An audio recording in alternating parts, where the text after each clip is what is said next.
I don't talk loud, but the room get quiet when I enter. Heavy is the crown, got my shoulders built to bear it. Been outside, learn lessons from the splinter. Pain in my palm, but my grip just made me better. Walk with a lean, like my soul got rhythm. Every step say earn, every scar got wisdom. Ain't chasing moments, I let them come get me. When you rooted in truth, you ain't ever too empty. Seen both sides, I don't trip off the tension. Left hand humble, right hand got intention. Day one noise, I prefer the pocket, where the bass line talk and the drums stay honest. I ain't pressed for approval or praise, I've been good with my name in rooms full of hate. Still mean no disguise, no costume, just presence, that's the real flex, assume. But yeah. Left foot, right foot, still in my stance. I don't rush moves, I let the groove advance. Yeah, left hand fake, right hand grind. I don't pick a side, I balance both mine. Yeah, left and right, yeah, I move like that. Soul in my step, let the beat do laps. Left and right, I'm aligned, I'm tight. When you stand on truth, you don't lean, you glide.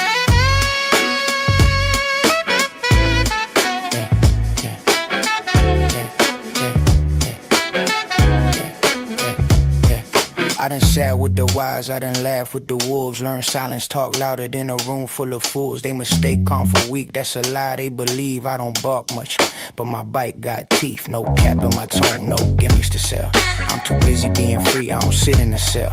They chasing the look, I'm chasing the feel. When the groove locked in, that's when it get real. I ain't here for the moment, I'm built for the long. Every verse feel lived and every word got a home. If it don't move the spirit, I leave it alone. I'd rather say less and let the beat talk grown. Been through fire, still cool with the flame. I don't beg for respect, I just walk with my name. If you know, that's the code I write. 2 feet on the ground, yeah, left and right. Left foot, right foot, still in my stance. I don't rush moves, I let the groove advance. Yeah, left hand faith, right hand grind. I don't pick a side, I balance both mine. Yeah, left and right, yeah, I move like that. Soul in my step, let the beat do raps. Left and right, I'm aligned, I'm tight. When you stand on truth, you don't lean, you glide. Yeah. Ain't gotta prove it. Yeah. If it's real, let's show. Let the bass breathe right there.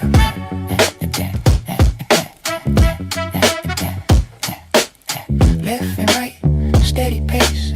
No rush, no fear in my face. Left and right, still aligned when the rhythm right. So it's my mind.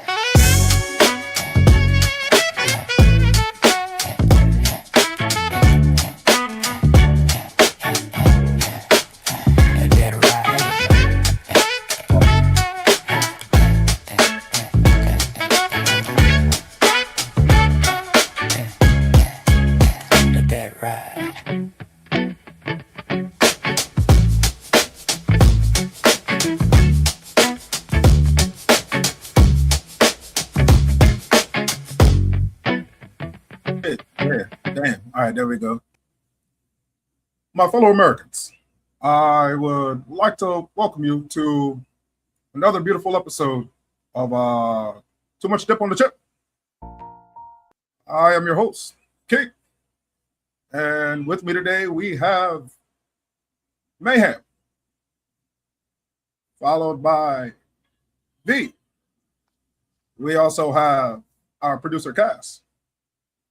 And I can't keep this the fuck up. We got a special guest coming later. So I was invested. We here now too. Cue the intro. Yeah, cue the intro. God damn. Let's get it popping.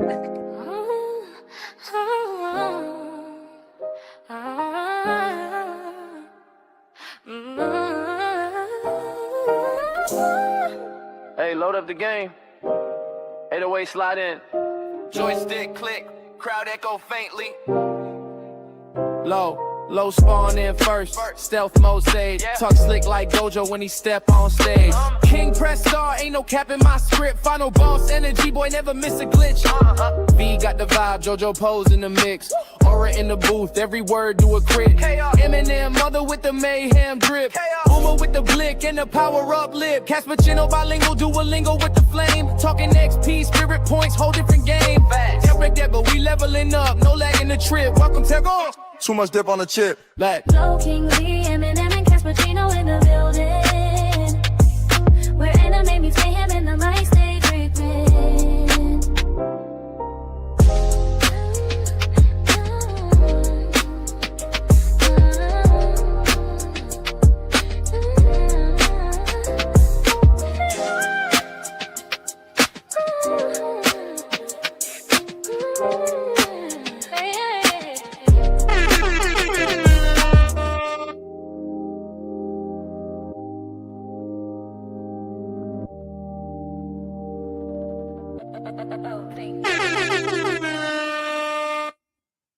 Yo, what's up, ladies and gentlemen, boys and girls, children of all ages? Seriously, welcome to another beautiful episode of Too Much Dip on the Chip. Now, before we get into anything, I'm gonna go ahead and get these out of the way now. Please like, share, subscribe. Find us on Discord before she yells at me. Find us on Instagram before he yells at me. Find us on TikTok because we're there too. Find us on Facebook because we just remembered we had to do that one. Find us in public because we're fucking humans. Are we anywhere else, niggas? Niggas, are we anywhere else? We're in the worst country. I mean, we're in America with 3 Ks. My bad. Go ahead. That being said, ladies and gentlemen, welcome to another beautiful episode of Too Much Debt. I am one of your hosts. I am King. With me, of course, I got my man's V with me. I think on this side. How y'all doing today? How we feeling, Pippin? Oh, you know, we living. Another day, another dollar. It's almost Friday, baby. Bet. Hope everybody enjoyed their 4th. You know what I mean? Nothing too crazy went out there. Bet that. With us, of course, we got Mayhem. Mayhem, say hi, love. Hi, guys. Woo! Pleasure. Indeed. And of course, we got our main man's, the man who makes all of this happen, the person that takes up 80% of our budget. Please give it up for Cass. And signs I check. Signs y'all check. That'd be nice. Right. And of course, today we say it's a special episode. If you've seen the thumbnail, you know what's going on. I'm not going to do this part. I'm going to give it up to the man who knows how to do this part. Cass, it's your part. Yeah. So we got a special guest in the building.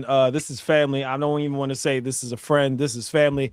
We got the Brazilian with the bars. We got Boston's own. He resides in Atlanta at this moment in time. Lyricist, wordsmith, great human being. One of my favorite humans. You know what I'm saying? I consider him to be a brother of sorts. Somebody that he's a lot deeper than you think, and hopefully, you know what I'm saying, he could show y'all that he's really with the you know what I'm saying. Everybody I bring to the stage, to our bag of chips. Andy-O, what's going on, brother? What's going on?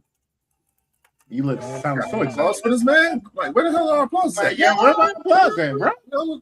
We had I got applause. Did we not? I did hit him with an applause. That's applause. Welcome to the show, man. Welcome to the show. Appreciate it, man. Do it. I'm excited. Oh my goodness. So I think it would be necessary because when we have a guest that one of us knows, we always got to be able to connect. So this really is just a time period where we just, explain like how we got acquainted. So I had a sister. I had a younger sister that would, first off, she was like the biggest trader in the world. She's from New York, loves the Boston Red Sox, worked at Fenway Park, talked about how much the Yankees sucked. And she would tell me about this cat named Andy, that's a native of Boston. And I've been listening to his music since about 2013, 2014. I'm talking about the days of Lottery Pick. I'm talking about Room 808s. I'm talking about Lie to Me. It's been a minute. So yeah, what would you say your first impression of me, Andy, is? Like, I got all these good things to say about you, but what would you say your first impression of me was? One of the very few true, real day ones. Like, there's very few of you left. You know what I mean? That is, you just brought back some classic Andy-O right there. Not a lot of people will probably ever know those. So respect to you because you still remember those. And my first impression, I don't remember the first time we met. Like, I don't remember the first interaction. I remember interactions along the way, but I don't remember the very first one. But the first thing that comes to mind that when I saw you was super charismatic, super vulnerable soul, like not afraid to wear his heart on his sleeve, and just like, yo, this is where I'm at right now, and this is what I really feel, and just a genuine person, you know. So I think that's why we've connected ever since. Just a real good person and a real lover of culture and people, which is rare nowadays. So Well, yeah, that's what I remember the first impression being. Yeah, man. Well, I appreciate it, man. This will be fun. This will be a movie.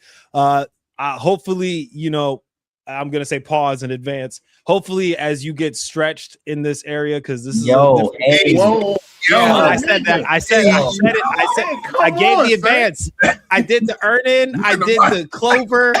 I did the. You know what I'm saying? I said as you get stretched like a limousine in this space, because this is a podcast like no other. You know what I'm saying? I'm not helping, dog.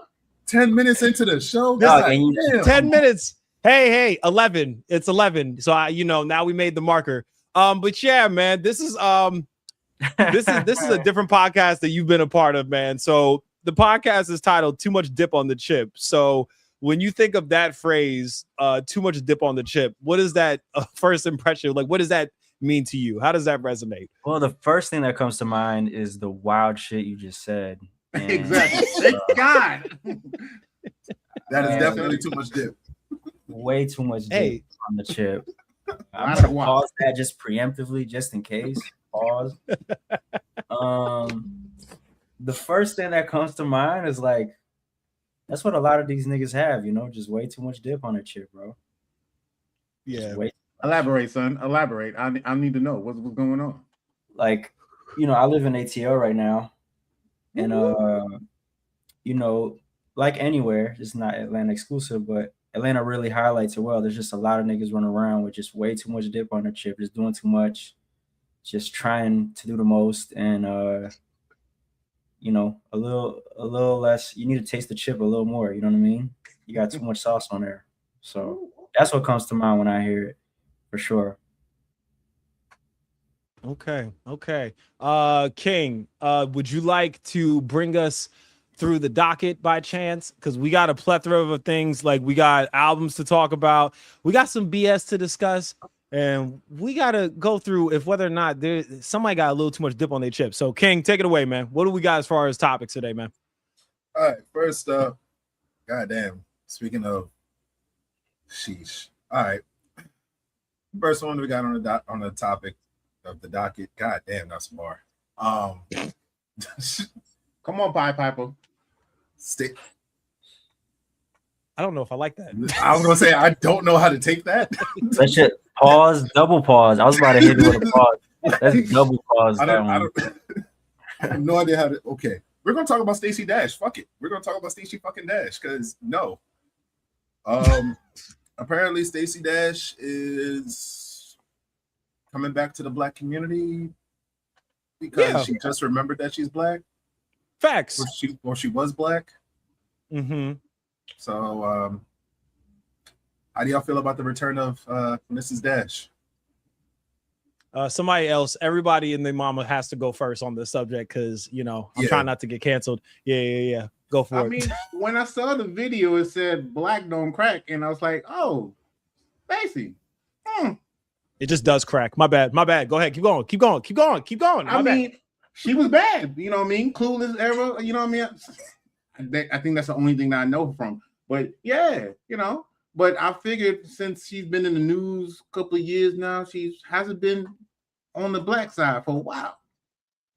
I don't know. She's not really my sister. Can someone like fill me in? So she stopped being black for a little bit. Like what? How? Okay, let's start with Stacey Dash has always been a mixed girl. Yeah, I'll be moving and grooving.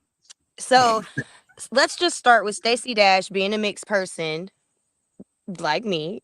but she never claimed her black side for the longest. And she would make extremely absurd political statements or, just statements, stereotypical statements regarding race in general, which were really unbecoming and unfavoring. And so eventually, the black community kind of was like, and bitch, we don't like you. Get the fuck out of here.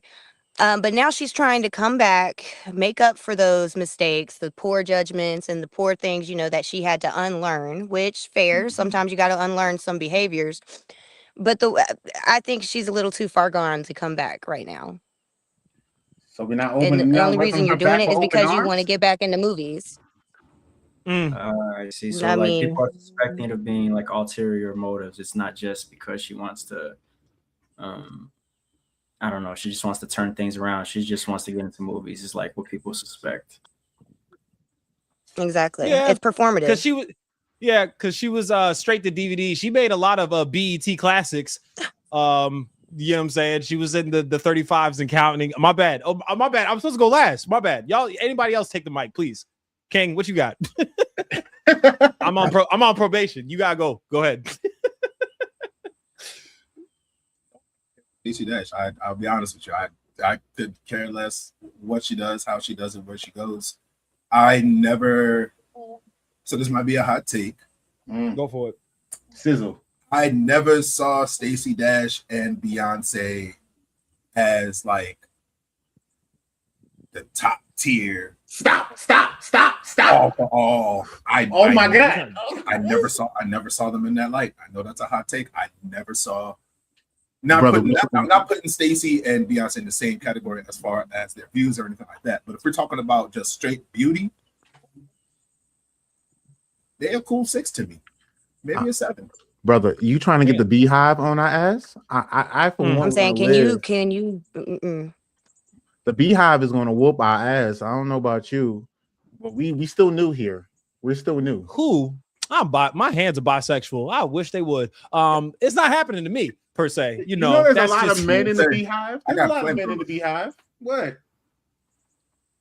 Yeah, I don't know. Go on, keep going, King. Well, keep going with your straight up. So this is gonna be a funny take, but I got more respect and more of a liking to what's her name? Sandra Dozel, something like that. The lady who was in the NAACP who never knew that she was fucking white until like Rachel Dolezal. Yeah, I got more respect and love for her than I do Stacey Dash. Yo. Not the white woman that was the same color as a beige rubber band. She forgot. She forgot that she was white. Yo, she forgot. How long was she in the NAACP? How long was she working there? She was there for a mean minute. She done went to the cookouts. Wait, so she didn't know she was white? Okay, all right. No, it's not that she didn't actually know that she was white. She got Eminem. She kind of didn't know that she was white, even though her white parents were like, "You're white. Why are you right? Why are you getting box braids?" Woke up one day, like you brought Tyrone home from they brought home Tyrone from prom, and they were like, "Oh yeah, let me go whiten my hood real quick for it." Like she had to be reminded a couple of times. That is wild. I bet you were gonna say something. Go ahead, King. I was gonna say her parents legitimately was just like, we've been told her that she was white. She don't talk to us. Don't know what to tell y'all. We knew.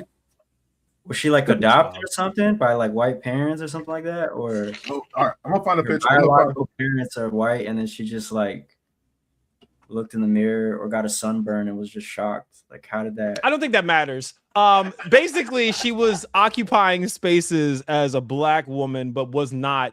King is basically saying, like, I'd rather have somebody who is white that want to be black than somebody that's black but don't want to be black. That's what he's trying to say. Am I tracking, King, by chance? That, and I think she's honestly, I do think she's a little more fine than Stacey Dash. I ain't gonna lie to you. I'm gonna pull up a picture. I'm gonna find a picture of her right now. We're doing side by sides. That's insane. Shout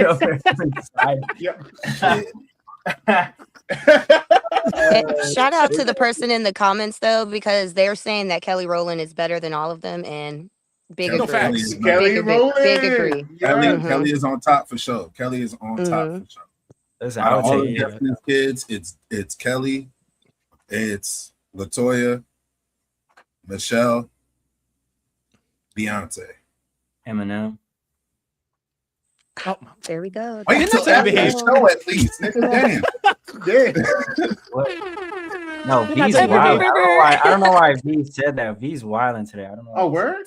But you know what I mean? I second that notion. You know what I'm saying? All day. Eminem. Stop flying.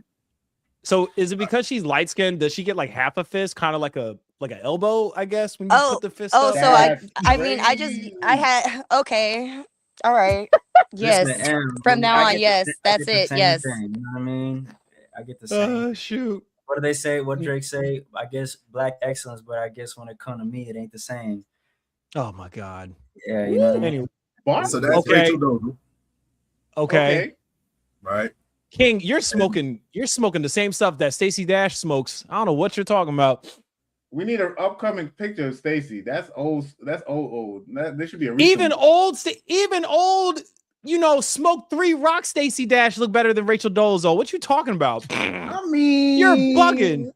You want bugging. okay, but look at that, right? How much of that is actually makeup? We're not doing this. We're not doing How this. much of that is makeup? We're going side by side.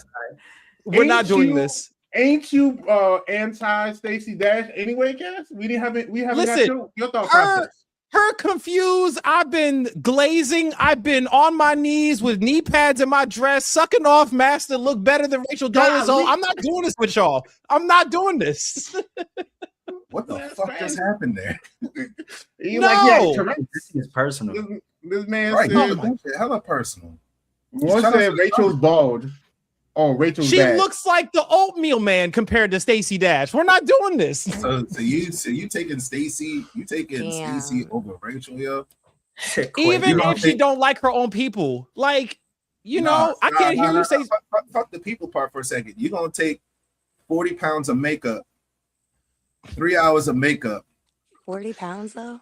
or over like? Do you realize how much makeup is gonna be on your sheets after you give her back shots? Think about how long you gotta wash your fucking sheets for, nigga. Think about how much soap you gotta use in your fucking laundry to fucking get all that makeup out of your Do we sheets. have like a too much dip on our chip button? Like when we say something that's like we clearly have too much We dip on need our one. chip, We it's need like one working on it. immediately. We working on it.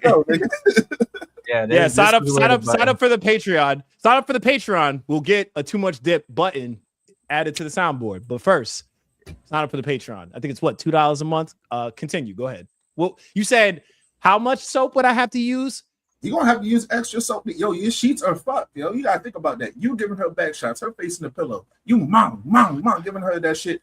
All of that sweat, all of that makeup is now seeping in your fucking pillowcases, seeping into your bed sheets. So not only, yeah, think about that What shit. the That's fuck was exactly- that? Was that her? exactly what the fuck you gonna be sounding He like? said, was that her? Done. Is that a And you finally soundbite? get done and you look at your sheets and you see Yeah. a whole clown face in your shit. You're gonna be like, damn, yo. Damn. So let me make sure I understand this. You're running the risk of all that makeup from Stacey Dash. I don't even know how down Rachel is. She probably don't even use a washcloth. How black do you want to be? Do you use a washcloth? You already know. I what use he a washcloth? does. I'm sorry. No, we wanna do nigga, this? we know you do. We know you We do. wanna do But does We does wanna do Miss this. does Miss Dolezal use a washcloth? Like, how down she want to be? I mean, she did. And what does she about use to two pick different ones for her? Does she use one for her face and for the other end? Like that, you can't be down just because you got box braids. I don't care if you said you watched Wakanda Forever a couple of times. It's still Wakanda for you. You're not welcome to Wakanda. You can come to Wakanda. I'm not doing this. It says, well, kind of. Well, kind of, forever. I'm not doing this. I'm Mm-mm. saving it. Cass, I'm that is moving on. absurd. That was hilarious. That was absurd. Oh my gosh, absurd. Man, why? But I what love doing you out went in back to the field? hygiene. Shoot. Nah, because Exactly. we're making. I love Listen. that. So let's get back on track, right? Okay. So look, we could focus on the outward appearance of Stacey Dash, Rachel Dolezal. I don't like Stacey Dash. Stacey be dashing her nose over some cocaine too much and forgot she was black. Like I don't really care much for her. I don't. Give a dick though. I didn't say I would give her that. I just said that you're talking about me hitting her or a pilgrim. I'm not messing with the pilgrims. Like you got me jacked up. Literally, what the fuck I just said? You fucking Stacey over Rachel. Yes, if I had if they put a gun to my head, sure. But like, Oh, even put a gun still, to your like, head. Oh, like my man secretly wants to hit. That's okay. That's okay. yeah, so she can say the hard ER when I'm no, absolutely not. Like, you know how bad that's just gonna make me go. Stacey or Rachel? Who's gonna say the hard ER? Stacey or Both. Rachel? One of them stormed the Capitol. The other Both one told him where it was at. Actually, I can't say Rachel stormed. Oh, yeah, Stacey did storm the Capitol. Yeah, you're right. You're right. Stacey was there. She stormed that shit. You was right. That's crazy. Hey, Cass, I'm hit just saying. that button. I'm just saying. Hit If that we're gonna break it down, Shoot. You want the button What'd you again? say? Hold on, I got you. hit that He wants button. to. That was appropriate. Thank you. he is never coming back on the show ever again. I know. I'll be back tomorrow. He's shoot. like, my man says, as long as Eminem is on, I'm here. Oh my god. All right, I just so gotta I'm watch. gonna put y'all in the bind. Since we're doing this, I'm gonna put y'all in a bind. I'm gonna put y'all in a motherfucking bind right now. Fuck, marry, kill, right? Oh hell nah, dog. I got family members that watch this shit. Fuck, marry, kill. Your first round. We're just gonna go ahead and get it out the ballpark. Fuck, marry, kill. First round. Mayhem, Rachel Dozel, Stacey Dash. Not the Go. co-host. Whoa. Nah, we No. go. No. How the fuck did I get dragged in here? Right now, let's go. Right now, let's go. This is why we need an HR. This is Damn, why we don't need kill an me, HR. You see why? You see why? Okay, so for the sake of the so for the sake of the black woman that I love, that I call my work wife, I will marry Eminem. I'm saying. Stacey Dash can get up out of here. She can get boxed up. She can get packed up like some cigarettes. I don't care. Who are we making love to? Rachel. Yeah. Rachel. Anyway, I can't sacrifice a black woman for her. I'm sorry. She can. I'll just, and I'll play the soundtrack to Django when I'm doing it. I'll be like, this is for the ancestors. I just crazy. I can't like. I'm getting canceled by association right now. Just so y'all know, Roommate 08 does not endorse all the things that are said on the podcast tonight. We're getting strays. Like, yeah. Oh. All right. What you got? V, what you got? Oh, I'm going with Cass, except for the other ones in reverse. I'm just saying. You're hitting Rachel Dolezal? Bet. Thanks, guys. Hey. But I'm always going to marry Mayhem. Let's get it. Rachel Dolezal looks like a foot. She looks like a dehydrated. I have so foot. many husbands. Right. Dehydrated. And put a bag on it. Put a bag on it. Leave her alone. Y'all are being very cruel for women that are aging. What you mean? Women have to age. It's a You recessive can't G. It's elite forever. Hey, look, hold on. So we got 1-for-1, right? And you're gonna break the tie. It's your go. No pressure. It's your go. There's absolutely no pressure. Say what your heart desires. But where do you lie on this FMK? Where you going? Well, obviously, I don't know Rachel, whatever her name is. I don't know who that is. Obviously, I gotta marry him. Honestly, I'll go with whatever as long as I get to marry him. To be honest, everything else. No, there we go, Andy. There we go. Criminal. Y'all done brought a light skin on here to light skin.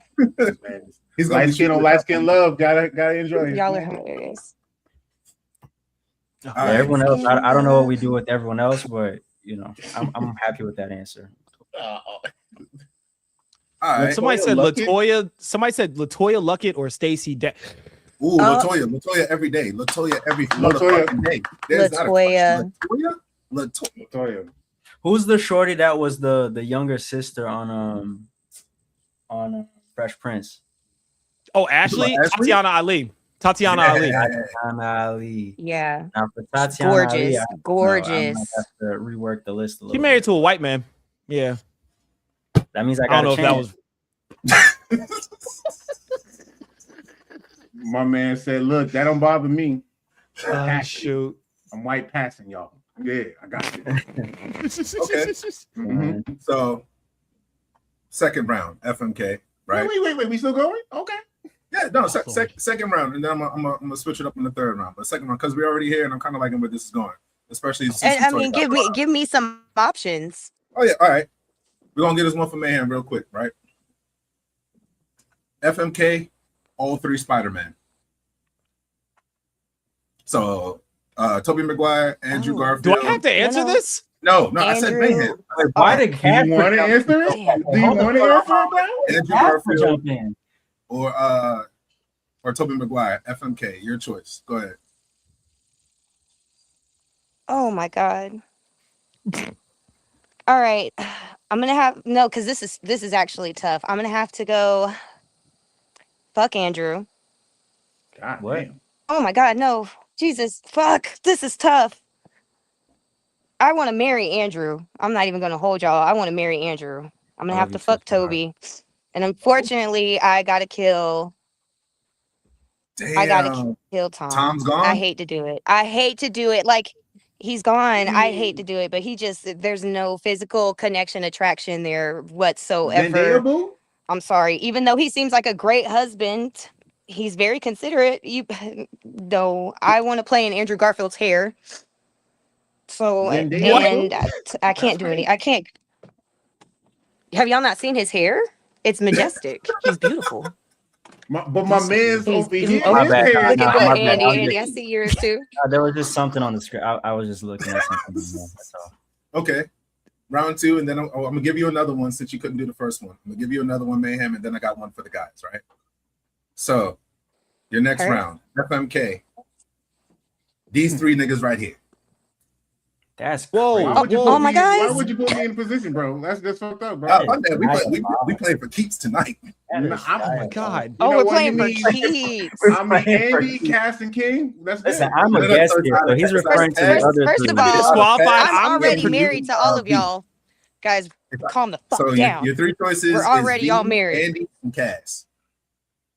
Can I disqualify We're married, myself? guys. No, you cannot. We're No, all She's my in the work game. wife. Is these 3? I'm 'cause taking the not- cheap I'm just a way guest. out. We're all married. You can kill me. It's okay. You know, I understand. Damn. Look, bro. Look, I ain't got my hair done in a Never. minute. That's why I'm wearing this bucket hat. I got that F it bucket hat. Like, I look like a nematode with glasses. So it's okay. I can cancel myself. It's all right. It's all right. Bro. I Yeah, knew yeah, something. it's cool. I said I volunteer as tribute. You know what I'm saying? So yeah. All right. But my answer is kill Tobey Maguire. I hate his crying face. He can go. That's Damn. Damn. Yeah. So who you fucking? He can go. Huh? So who you Probably Andrew. Gotta go with Andrew. I'm said saying that, probably Corey. Probably My man Andrew. said- Whoa. What do I have to do with this? Whoa, hold on. We're talking about Andrew Garfield. Oh, Yeah. I'm like, is yo. He said the friendship is deep, bro. No, I The fuck with friendship you, is bro, deep. but I don't want to fuck with you. You know what I'm saying? I do like the chat. Hold on, guys. In the My chat, they dog, want to bro. know who is our favorite Spider-Man out of all the Spider-Man. Tom you just Holland. named. I don't think so, bro. Tom Holland's the best. Tobey Maguire's ass. I was gonna go Andrew. Whoa. Toby he started this, so I give respect. He where was respect- 35 in high school. That's half of the actors and actresses in. Dog, every- That's my point. That was a thing. It's that was Twilight. Like a thing back then. You know what I The mean? only person that can get away with being a high schooler is Ashanti and Tucker. What's his name? John Tucker Must Die. That's the only 30 plus that can play a high Love schooler, and that I'm okay movie. with it. Niggas be staying back, bro. Like shit's, it's hard. Social studies is difficult, man. So I don't know. I don't want to judge niggas. You know what I'm saying? Shoot. Somebody said Toby. You're canceled. I I'm ain't putting gonna you lie. in timeout. Thank you, supporting the Toby, man. Toby is one of the best. Toby's Yeah. a slave's name. I can say I'm sick of you. Don't zoom in on me. I am after you sick said of that you shit. right now. Don't zoom in on me. Zoom that shit right back to you. Don't zoom in on me after you say Yeah, that. Toby's a slave's name. Yeah, I don't like that. wow, Oh, yeah. This like, motherfucker. that's crazy. All right. New album coming. I keep soon. telling y'all I'm Pan-African. All right. So this is gonna be the last round, and this is actually gonna Jesus be Christ. a nice transition. It's not, fuck you. All right. Young Miami, Jill Scott, Angela Bassett. Oh, let me go first. Angela Bassett. Wait. Mary or It's FMK, would- so you got to put them in their roles. okay, so Angela Bassett is like definitely going through menopause, so I'm not gonna be able to repopulate the earth with her. This man just gonna put Jill- a whole shit out there, Jill bro. Jill Scott smashed that glass against her cheating husband's back of the head. What young Miami look like? I don't even know what she looked like. Oh my god. Hold on real quick. I got you. Yo, this is diabolical work, man. This is While he's over here, I'm going to No. go Jill Scott the She was Mary. on Cam Newton podcast. Oh yeah, she looked like she drink her water. Go ahead. How is M in a field now? Like, is nobody keeping track? Do we have her location? This This is how mayhem. does she have Wi-Fi out there? Like, I don't even. So this is understand. mayhem. She goes on adventures. No facts. Fucking She door. might show up behind you next. You never know. You know what I mean? So just be that. God damn it. He was ready Doors for unlocked. it. The door's unlocked, so. I want them to go ghost hunting with me. Ghost hunting. So Do you see everybody in the colors on my chat, go skin, ahead and brother? encourage it. Sister, That's They why I be think we calling should me go. Pastor I too, think so. I we think we don't would have a hunt lot to shit. tell the ghost. Mhm. You know, Mhm. even though it's in my moniker, Imagine. hell you know, black Yes. people. Come on Yes. now. the only seriously. ghost I've chased is the Holy Ghost. Talk about And it. we got to bring the Holy Ghost into these haunted homes. Who the fuck is we? That's all we got to do. Us, niggas. Us, What? niggas. Jill Barry, You speak French? I'm Angela gonna get it. Bass, I'm gonna make it. Young Miami Kill. Okay, not bad. All right. Cass, who your FMK? Then we'll do Annie. V, Oh, I then already told go. you. I'm marrying. You said Angela Bassett, Yeah. right? Angela Bassett, Young Are we Miami, and talking Jill right Scott. now or in the Yeah. Right prime? now, today, right now. Angela Bassett. That's the queen of Wakanda right there. She talking about. Gorgeous. Andy, who you Yeah, got? she's FMK. beautiful. Today, like as is, right As now. of the time we are recording this episode, right Okay. now, 2026. Who the hell you got? Well, Angela Bassett's a little bit outside of my age range, you know, so I have to pass for that reason. So that means you either killing her or marrying her. I'm definitely killing her. God, Well, not wait, definitely. can we- I don't think On the live. definitely. Let's use on the live. Let's use on the live. No, it's okay. We're good on YouTube. It's good. Oh, Young Miami, I'd probably, you know, have a good time with, and then Mary. Who was my last option? Jill Scott. Jill Scott. Jill Scott. I mean, yeah, you Jill can't. Scott. Be Jill Scott. So I'd have to. Beautiful marry music together. that too. Mhm. That too. V, who you got? Oh, you know what I mean? We're gonna be in a poly relationship. We got Jill, Angela, you know what I mean, and Miami's, you know what I mean. We can go with that. I'm gonna stay with my ancestors, ladies. So we good. We good. All beautiful women, by the way. All beautiful women. They're all gorgeous. I ain't gonna lie, but these Yeah. ladies are vintage. They're in their prime. They know what they want. They ain't gonna play no games. We good. We good. They gonna feed me. They gonna feed me. I just couldn't Okay. marry like a young Miami right now because I feel like I've had a young Miami or two in my lifetime, and it's He's had a Fort Lauderdale or two. Yeah, that's what he's trying to say. shout out to Me. Fort Lauderdale, man. Shout out to Fort Lauderdale. So Man, you want to partake or you good? Honestly, I'm gonna go. You'd have to marry Jill. was that a I'd have horse to in the fuck- back? Like what the fuck? Probably Don't and be so cows, and then I got a fucking dog. What the fuck? I'm just out here. I'm out here. So marry Jill. I'd have a great time with Angela, honestly, in the bedroom, I feel. She seems fun. And didn't she date 50 Cent and still in love with this man? So I know she knows how to have like a good time in the bedroom. And then I'm gonna have to kill Miami. All right. Young So- Miami, to clarify, not the entire Miami, the city of Right. Miami. You just Right. yeah. So I myself am going to follow suit. I am also marrying Jill. And the only reason I'm going to say Jill over Angela is because I know that I am way too goddamn immature to be with Angela in a committed relationship. I have too much immaturity about me to handle the seriousness that Miss Bassett will have, but that does not mean I wouldn't mind being her new sex toy. So that being said, yeah, Jill, myself, and Angela are going to do things that we can't put on the internet. I feel like King listens to R&B music and oils himself when he does it. You know, like I feel like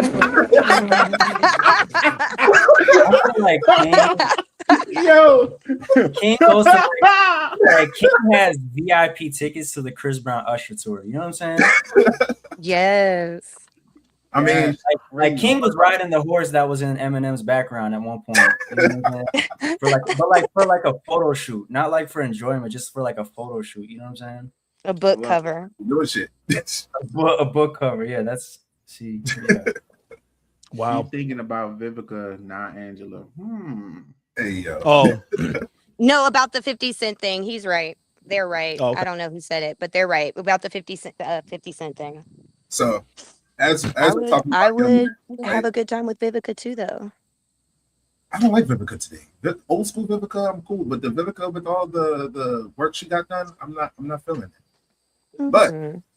But while we're on the topic and while we brought up Young Miami's name, also shout out to Young Miami for having the official song of the summer. Brings us to our next topic on the docket. Still a bar, fuck y'all. India.Arie. For those of you who don't know India.Arie, she is an old school R&B artist. R&B is not so much soul. Yeah, more soul than R&B. Putting respect on her name. Very iconic Grammy-winning singer and songwriter. India.Arie. She does not like the song. She does not like the song "Spend That." It's basically, in short, it's a conversation that we have as a Black community once every couple of years when there's a banging song that reaches #1 or reaches high on the charts, and the kids start singing it, and you know the lyrics of it. We had this conversation with WAP. We've had this conversation with Back in Blood. We've had this conversation almost every couple of years. We always have this conversation of, are we making music that is, I guess, family friendly, or that could be considered family friendly because of the lyrics of "Spend That." India was like, she's not feeling it, and some people are giving her flack, saying that she's got old woman ears, that she, you know what I mean, that she doesn't like the music. Simply put, just don't listen to it. People Magazine has an article out on it. In summary, India.Arie criticized the popularity of the song as a reflection of the larger cultural issues. The singer has clarified that she's not calling for, so India.Arie has clarified that she's not calling for a boycott of the song, but emphasizes the importance of making mindful choices. She has been getting endorsed by other artists about the song. Trick Daddy has given her compliments about the song. Who else just gave her something like that? Trick Daddy, the youth pastor? Yeah. The dude that likes to get his ass ate? That Trick Daddy? The youth pastor, yeah. The youth pastor. Okay. Trick Daddy has given endorsement, saying Miami should, pretty much giving her flowers, saying congratulations of having Song of the Summer and things of that nature. And I want to say it wasn't T.I., but there was another artist. I don't have their stuff in front of me, but another artist also gave her her flowers, more or less. So all of that being said, how do y'all feel about the song? How do y'all feel about songs like this? The fact that there are masses of people, kids including, going around talking about "Spend That Shit." I'll go first. Oh, you go first? Go ahead, okay, never mind. No, go ahead. Wait. No, sure? you go ahead. No, Look, you go ahead, man. This song wasn't meant for me. This song wasn't meant for me. It was meant for the ladies. You know what I mean? I can't really complain about it because at the end of the day, all my male rappers talked about a lot of hot shit that I don't do on a daily. You know what I'm saying? I got DMX as one of my top playlists. X gonna give it to you. And so to me, I feel like if the beat is hot, the song is dope, no one really listens to the lyrics to be like, all right, I'm gonna start doing that shit. You know what I mean? I'm gonna, pull up on the 9. No one does that shit. We just enjoy the jam, But I get where she's coming from. There's more of that than there are it's not a balance anymore. We don't have any more R&B songs out there like that. We don't have a lot of neo soul songs out there. anymore to balance out the rap. It's just a whole lot of bullshit. You know what I'm saying? From the ladies, you know, and from the men too. We don't hear a lot of R&B singers like that. You know, so it's just oversaturated.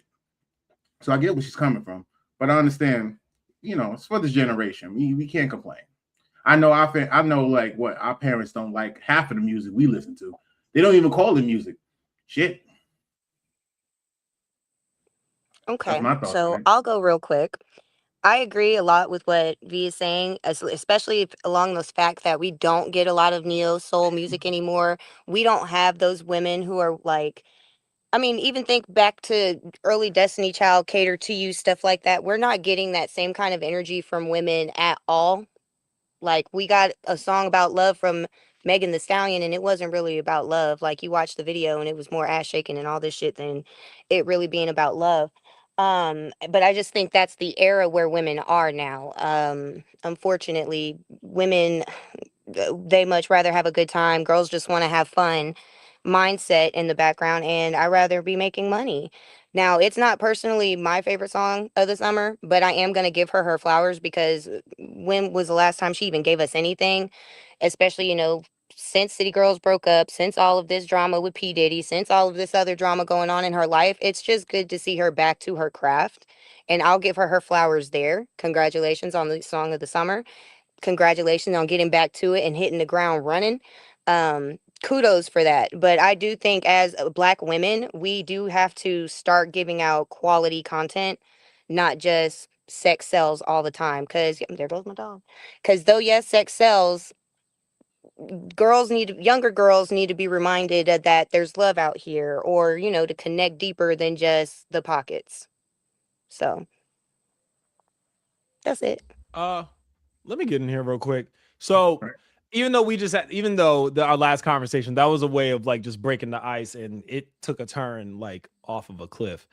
I'm not gonna apologize for that. Welcome to Too Much Dip on the Chip. So Amen. I feel like the only reason we be having these conversations, you know, specifically, and I'm about to get deep, so bear with me. I feel like we only have these conversations when it's women making the music. Like we have a problem with WAP, but like, you know, when we make songs like Back That Behind Up and all these other tracks, oh, it's cool, right? Like when women, or specifically Black women, are owning their sexuality and making music about their sexuality, we should just shut the F up, because we've been making like money, billions off of Black women's bodies, like for generations, like since the like late 80s to now, right? That's just my thing. So I feel like I don't mind when like India.Arie has like what she has to say about this. I think for me though, it's just kind of like, but do you critique the brothers though when they make music that women are shaking their behind to? Like where's the outrage with that? Right? Well, you have to think about it, brother. The women don't outrage. They're on the dance floor. Are they not? Are they not? No, no. Are they not? I'm not arguing that. I think like what's happening though is like we expect, like, you know, and maybe it's just because like I have a daughter, right? And it's like I just feel like we put more onus on like, oh, you shouldn't make debaucherous stuff, but it's like y'all don't have a problem with it when the brothers make it. You know what I'm saying? Like you don't got a problem, like, you know, I don't know if you've been there, but like Magic City is a staple in Atlanta. It's not because of the chicken wings. Stop lying. No, but those chicken wings are absolutely delicious. Amazing. I Let's go not act like we're personally not for the girls on the ceiling. Yeah. But my point is, I get wings and entertainment. This is beautiful. You can order wings. You can order wings and watch corn at home. Like, honestly, if that's what you want to do. But what I'm getting at is like, I feel as if that mind you, I don't like the damn song. I don't like the song at all. That's just me. I would never make a song like that. You couldn't pay me to write a song like that. You couldn't pay me to produce a song like that. Right. That's just me. But I'd be damned if we're going to like police what a woman decides to put out when we as brothers been doing it for generations, and we get celebrated for our artistry. They get shamed for being sluts. Not to say that we making that music, but not to say she is one or that she's making that music for that purpose. I just think that it's a double-edged sword. That's just me. That's just a me. beautiful, fair perspective. Yeah, I can't. I'm not King. I was gonna pass it to Andy. I'm gonna let him get his words in.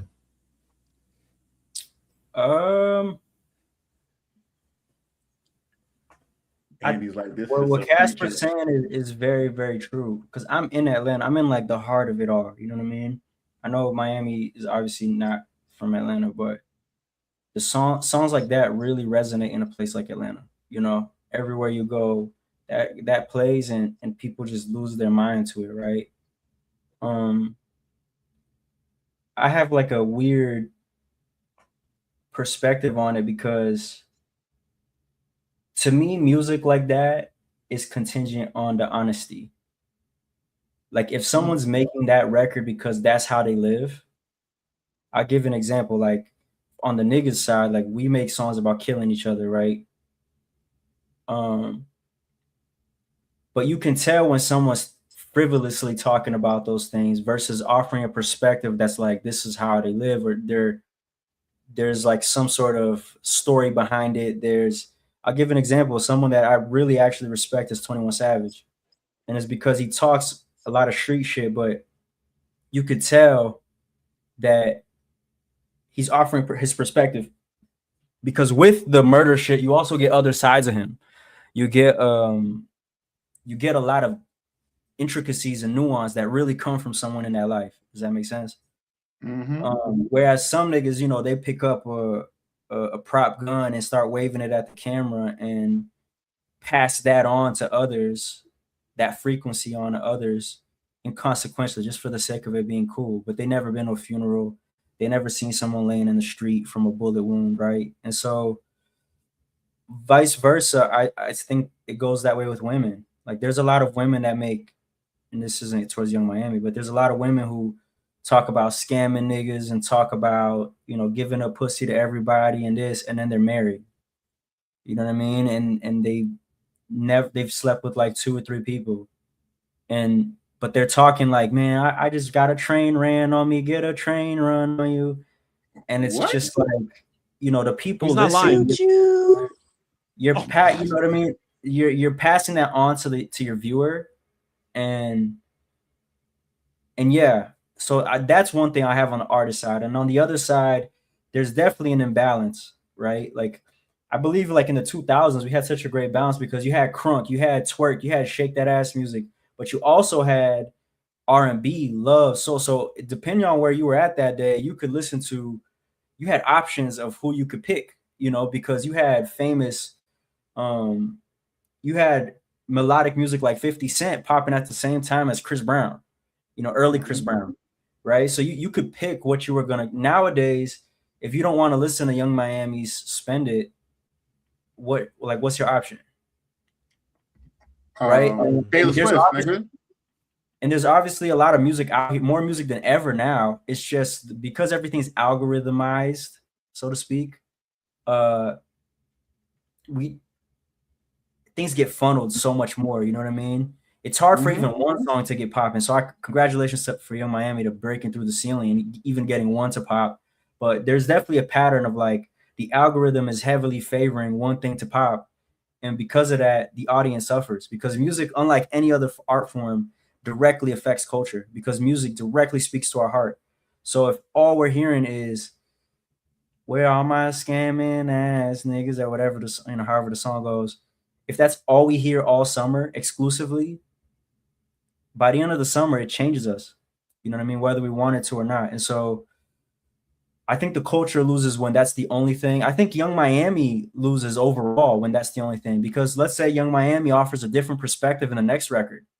Well, guess what? The algorithm's not pushing it like it pushes the other one. So she's incentivized to push one other narrative. You know what I'm saying? So she can't even offer herself. Like, who knows what else Young Miami wants to say this summer? You know what I'm saying? But the algorithm, the clubs are only pushing one thing. So it's a double-edged sword. Like, if it's honest, make art. If it's honest, if you're a scamming ass nigga, if you're a woman who doesn't give a fuck about, you know, holding a nigga down, like, okay, cool. But as a culture, I definitely do wish there was balance. And I think that's what India's, I don't know her, but that's what I would imagine she's pushing for. But I don't think the solution is get rid of Spend It. You know, I don't think the solution is get rid of one style of music, one sound, one narrative. It's just increase the others and then let the people figure it out. You know what I mean? If Spend It is still the hottest record because we have 20 different hot records and we choose that one, so be it. If Spend It is the hot record because that's the only narrative right now, that's when one way or the other would be challenging it. You know what I mean? Because there was a time where, and this is what happened in the 80s, 90s, like the reason why gangster rap became such a popular thing was it was countercultural.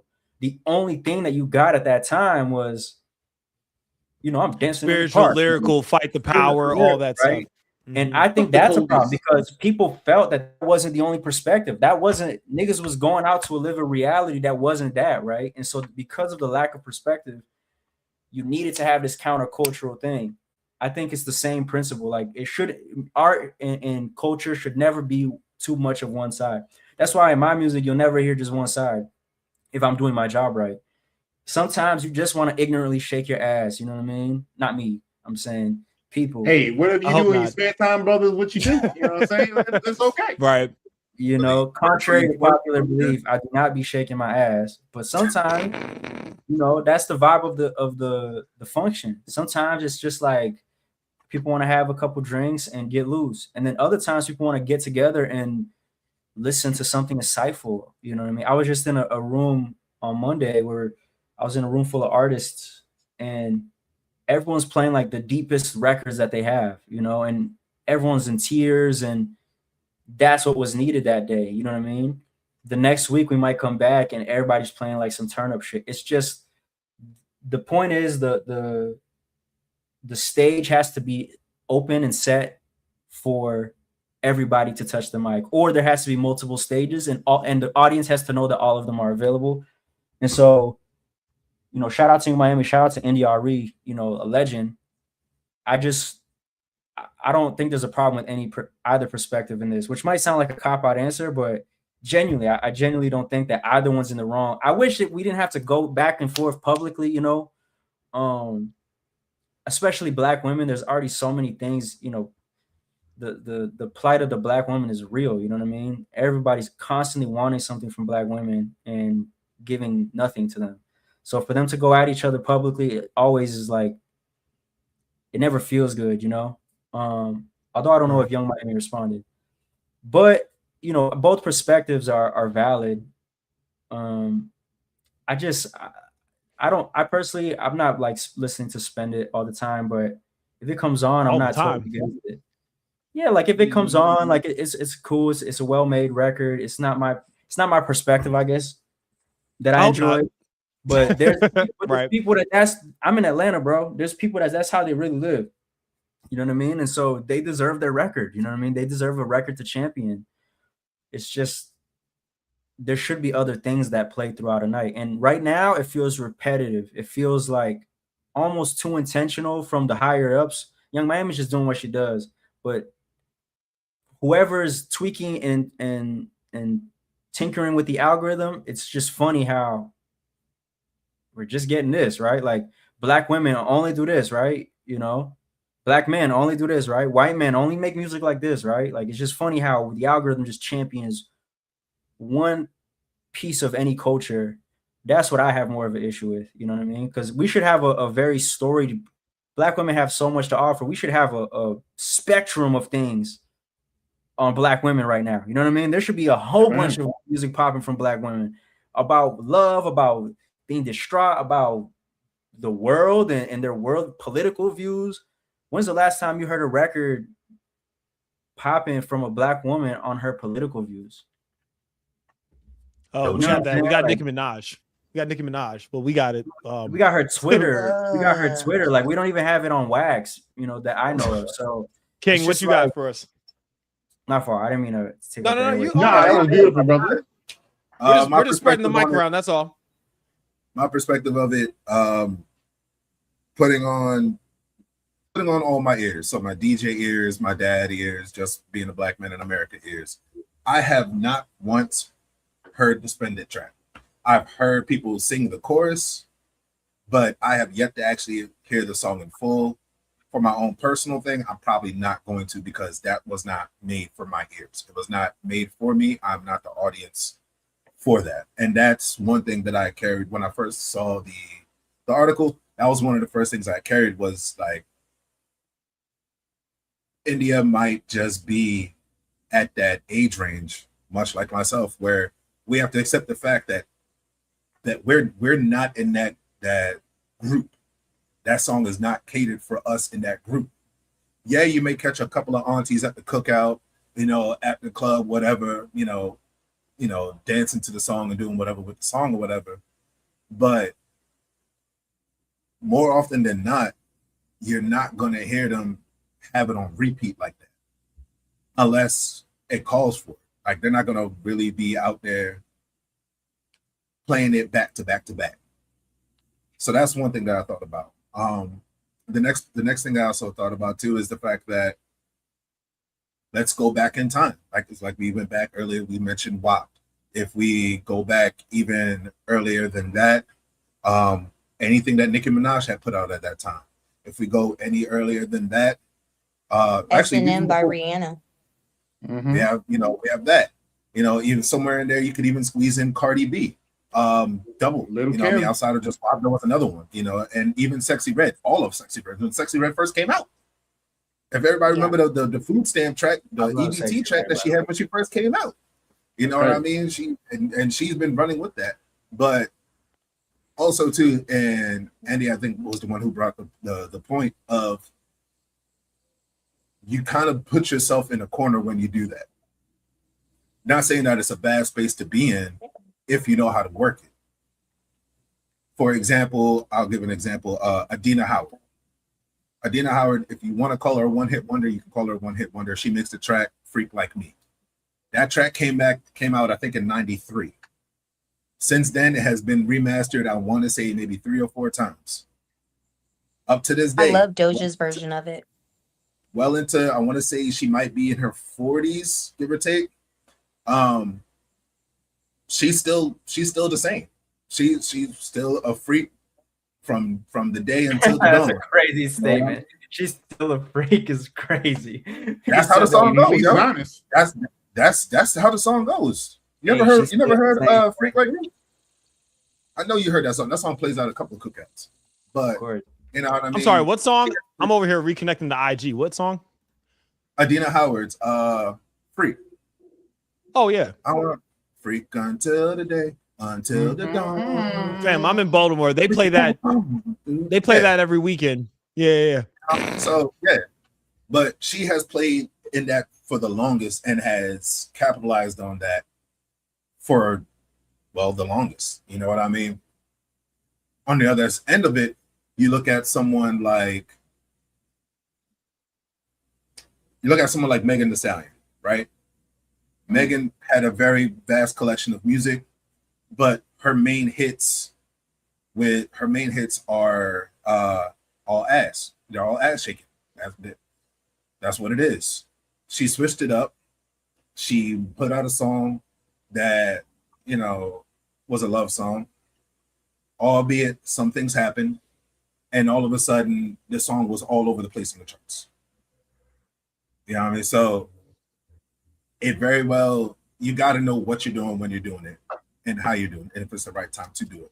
As far as the balance goes between rap, hip hop, soul, neo soul, I do blame the algorithm for everything, because before streaming became so popular, there was that regulation by the radios, by the music TV stations, that they would have that balance. You know what I mean? Take, for example, 106 in Park. There was never a time on 106 in Park where the full top 10 chart was nothing but R&B or nothing but rap. There was always some sort of vibe. You go to there, you're showing your radio, age, buddy. that's fine. I'm still sexy. You go back in time and you go back to listen to your radio. For every 3 rap songs, there was always 2 R&B songs right behind it. You know what I mean? For every DMX, there was a Tank song. You know what I mean? There was always some sort of fucking balance. Nowadays, because you're so able to cater what you're listening to. You're able to cater to your own ears. If you don't know what you're doing, you'll never discover that balance or create that new music for you. Hold on one second, I'm almost done. But you never are able to establish and create that balance. So if you know, for example, let's say Spotify or Apple Music, whatever, if you're feeding it, oh well, I want to listen to Young Miami, Meg Thee Stallion, Cardi B, Sexy Red, SZA, and that's all you're feeding it.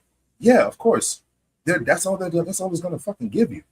But if you don't type in, well, let me listen to some Snow Allegra, let me listen to some Ari Lennox, let me listen to some Her, let me listen to some Cleo Soul, Georgia Smith, and balance it back out, you're not gonna get that balance.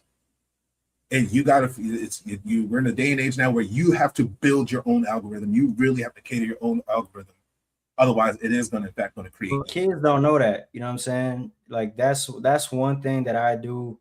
I'm mindful of even making my own music. Is kids don't know that, and music has always been a young man's game, so to speak. Like music is for everybody, but it's always just gonna connect with the younger people more. And artists know that. Young Miami knows that. Everybody knows they're making money off this shit, so they know that. So the only problem is when niggas know that and silently take advantage of it, giving them things that, because of course, if you talk to a 16-year-old, they like when you teach someone a language, right, that they don't speak, they want to learn the dirty words first, right? They want to learn all the shit they're not supposed to learn. So with music, it's the same thing. People want to, kids want to listen to music that they're not supposed to listen to. And so, parents are monetizing that is that's where I'm like, yo, there's got to be some care, you know what I mean? Some care taken from the artist side. And the other end about that too is parents are lazy as shit. Parents are not parents anymore. Parents are lazy as fuck. And I say this as a parent. Parents are lazy as shit. They're not monitoring what their kids watch or what their kids listening to. They never actually have. As far as I know from, and I'm a 90s baby, as far as I know from the 80s, 90s, 2000s, and today, there's always that group of parents that, fuck it, I can't deal with you right now, go watch TV. Or I'm already in the car, we're listening to my music, I'm cranking this shit up. Yes, it's uncensored. But don't go singing that shit. Don't go singing that. But well, see, the good thing about that is, the good thing about it is, and I understand where you're coming from. With my family, like my mom, she played a good balance though. You know what I mean?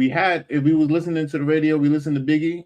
I'm glad the radio had the edited Biggie part. She would be jamming the Biggie, to certain songs and everything like that. At home, she got her Tony Braxton in, and my dad did Prince. He had on what you call it, Earth, Wind and Fire. He was old school soul. So I had a good balance, And it's your homies though. But you can't compare it though. No, but you also know that most of your songs you get in, most of the stuff that you listen to, your people listen to, your crew listen to. Like, yo, come listen to this shit. And they play it and they listen to it. And they like, yo, what do you think? And that's basically where most of my music I get from my boys. You know what I'm saying? Yeah. And but look at the era that you were growing up in. In the era you're growing up, the censorship was definitely fucking different at that time too. Yeah, we heard back that ass up, but it was back that thing up. House real big, cars real big, everything real big. You know what I mean? You didn't know that he was saying dick real big until either your homie played it for you or you was able to get the CD or whatever. Nowadays, in this day and era, you can go on YouTube and it's house real big, cars real big, dick real big, everything real big. And we hit at the age of 8. I don't have to go for it. I don't need LimeWire. I don't, you know what I mean? Even on the radio. On the radio right now, they're saying ass. They haven't said fuck yet, but I'm pretty sure that's on this way. You've heard shit a couple of times. You know what I mean? You have satellite radio now, which is basically completely unfucking censored.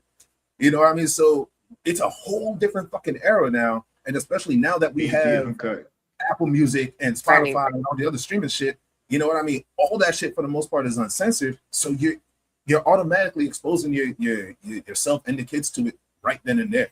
The way we find music, other artists now, like the person that they have, the song that's trending is all WAP style songs. If we're talking about this category, or spend it style songs. Like, who's the Alicia Keys of this generation? Or the Usher.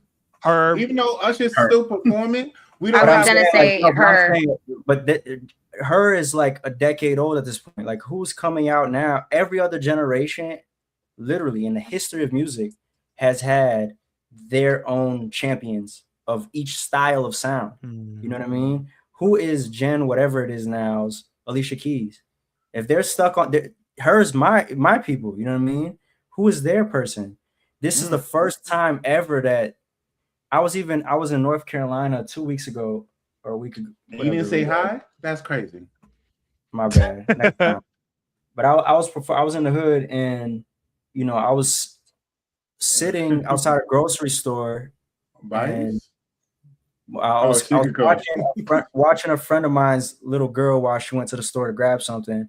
And so I'm just kind of conversating, like, how's school? You know what I mean? Just kind of like making conversation, make her feel comfortable. And I start asking her, like, you know, who are the people you look up to? Because she said during Spirit Week, they got to dress up as like black, she didn't say celebrities, but just like black people who are impactful, whatever. So I'm like, who did you dress up as? And she was like, I don't remember. And I was like, oh, name some people. Maybe we could come up with somebody for you to dress up as next time. And she was like, the only people she could name was like Chris Brown, Beyonce. I was like, do you know who Malcolm X is? She's like, no. I'm like, do you know who Frederick Douglass is? You know, she's like, I know Harriet Tubman. I was like, okay. Do you know Rosa Parks? She's like, no. But I'm like, do you know Ice Spice? She's like, yeah. Nice. And so, and even with that, I there was one, just the concerning side of like, she don't know NBA? like people that she should know. But on the other side, even the people that she named were people that are 10, 20 years old. Like, she wasn't naming anyone from her generation that I wouldn't know. And that's weird. Like, I was just having another conversation with someone while I was in Dallas performing a month or two ago, where someone was like, who is the I was like, who's the Justin Bieber of this generation? And they were like, well, Justin Bieber is still the Justin Bieber of this generation. I was like, oh, cool. But like every generation up until this point, every decade, they have their person. This is the first time where they don't have people in every category. They don't have an Alicia Keys. They don't have a Justin Timberlake. They don't have all these different categories of people. And that to me is the biggest problem. Is right now what the algorithm is creating is a deeper problem, which is just there is no variety. There's variety like we've never seen it before, but all of it stays at D and C tier. None of it goes to B and A tier. Like back in the day, you had a lot of B and A options. Nowadays, you get Spend It, and that's it. Like that's your record for the summer. You're not getting, you know, some people want it all and like a bunch of other things. You know what I mean? You're not getting a balance. If there was radio stations still popping right now, which to me is what like the club is in a lot of ways, or playlists, they all sound the same, like from top to bottom. Back in the day, you would have One Republic, and then you'd have a Timbaland record, and then you'd have a this record, and you'd have a like the hour was ups and downs, and you decide what you like and don't like. Nowadays, it's like you got Young Miami, Sexy Red, Ice Spice, and they're good for their category. I'm just saying, wait, what else is there during that hour? You know, and that's what the concern is. You know what I mean? Not trying to complain on them. It's just more of why don't we have anything else, yo? Like, that's crazy. You got a good point. And the thing about it is, it's not so much like that the music is not being made. The music is being made. The music that we're seeking for is being made. You just got to dig for it. You know what I mean? Like, you really got to search and go out there and dig for it. Like, there's a couple of artists that you don't hear on the radio that you're like, when you hear their songs, you're like, why the fuck are you not on the radio? Why do I have to go? I get that a lot. You know what I'm saying? I get that like a whole. No, you do. He listen, homie, dope. First thing I thought was like, why ain't this nigga on the radio? And it's like, oh, because we got. But I fight through it. You know, I know selfishly, I guess I could advocate for it because I want to get on or whatever. But even if I cease to exist tomorrow, you know, or my run's over tomorrow, I just feel like this should be changed anyways, because there's people way, you know, equal or doper than me who are giving you variety, the perspectives on life you need. You know what I mean? Kids, especially because kids are, us as adults, we know to change our algorithm. We know to do this and to do that because we know to even look for it. Someone who's 15, you know what I'm saying, cutting class like we used to do, like they're not thinking about, I need to change my algorithm. They're just getting whatever's given to them, and they're only getting one thing. That's a damn shame. When I was in high school, bro, I'm listening to Wayne, J. Cole, Lupe Fiasco. Like I had such a variety of even rap available to me. Wiz Khalifa, you know what I'm saying? If I go through a 15-year-old's, well, they don't have iPods anymore, but like whatever they listen to fucking music on now, if I go through his music playlist, I'm probably gonna get I'm gonna get 10 artists who are like making the same song over and over, and that's a damn shame, bro. So we got to close out soon. Not close out as in the live. We got to transition to our icebreaker before we get into interviewing Mr. Man. Anybody got any last regards before we play the sound effect? Play the sound effect again. Oh my God. This dude, hold on real quick. Where is it at? My God. No, we do have people in the chat pretty much giving us some pretty much feedback. Old school rap like LL Cool J. Does Andy have music on Apple? Yeah. Are you on Apple Music yet? I'm everywhere. Okay. Everywhere. Oh, okay, cool.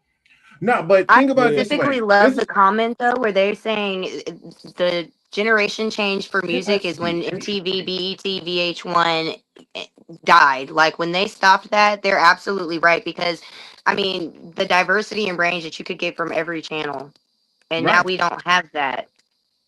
Yeah, we don't have that. Also, think about it this way: anybody, y'all know, King, Usher, who you point, right?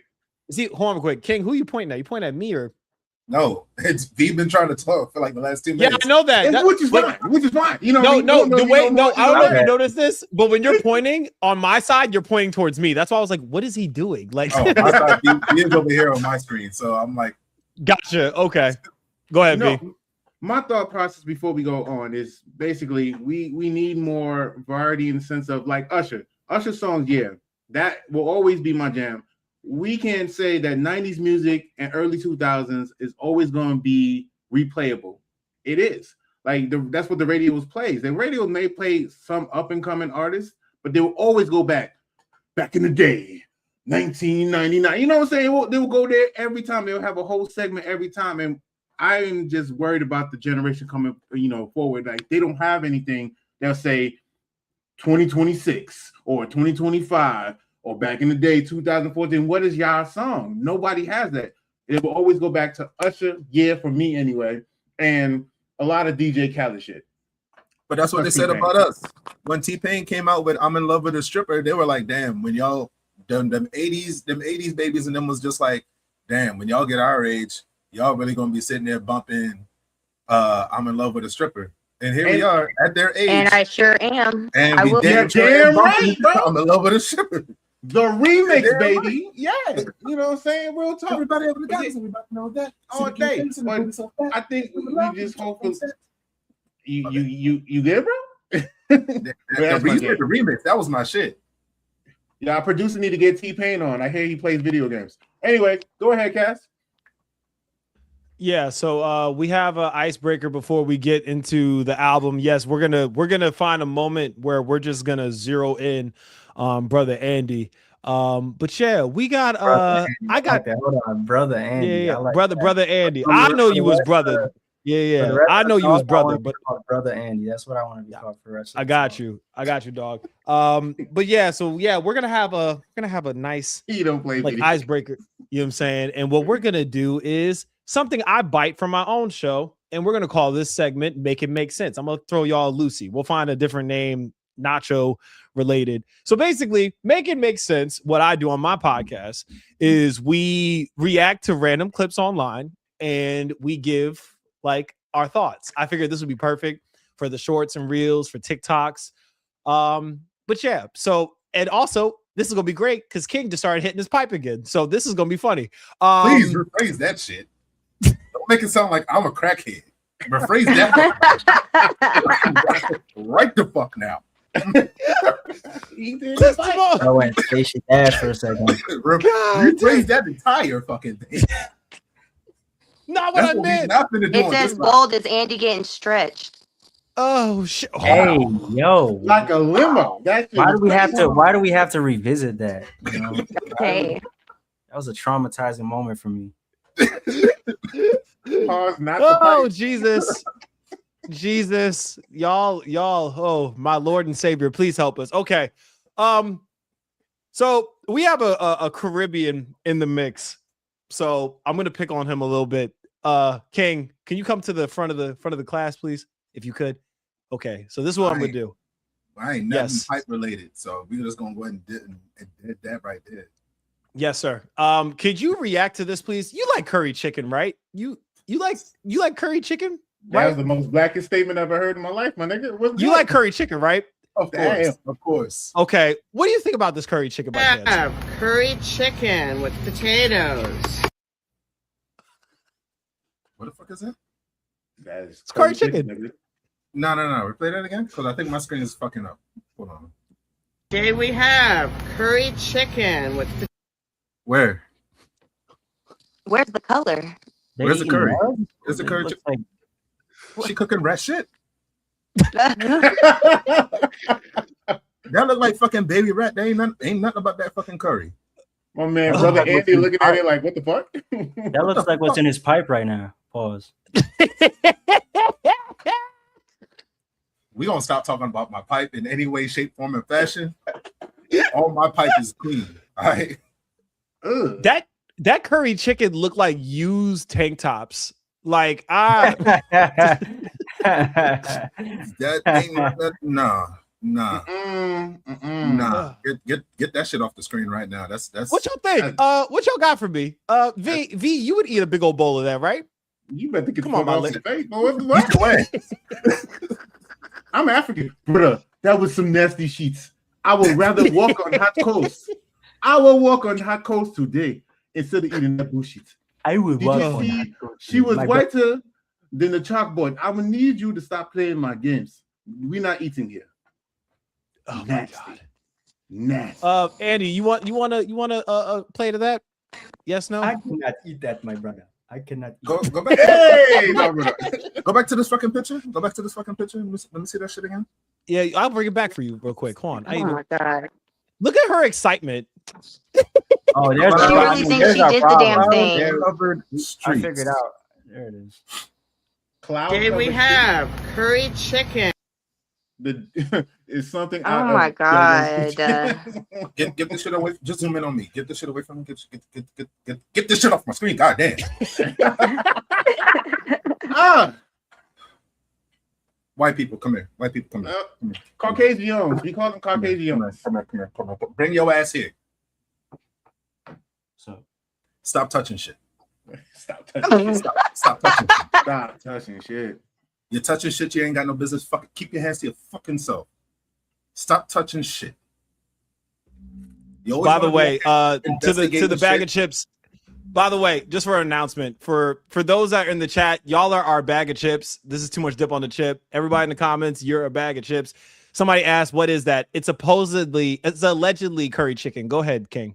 My bad. We are not calling that about that. Ain't none of fucking thing about that. No curry chicken. My man said cat's coin. Ain't nothing. They are diabolical. That ass. Stop touching shit. Cloud covered streets. I think was the name of that restaurant. Stop touching shit. Don't cook another. Don't ever cook whatever the fuck that is and call it curry shit. Who the fuck told y'all to make that? Who taught y'all how to make that? I need validations. I need receipts. I need documents. I need everything. YouTube. Don't make yourself a jackass. what? Okay, hold on. If that's the first clip, what are we like? What are we just going through like this restaurant's menu? What are the clips? Because now I'm here's the thing. I have the greatest job in the world because I'm the producer and I get to pick these. So yeah, the bowl of lies. I get to ruin your lives for at least 30 minutes. King, you have anything else to offer to the? No.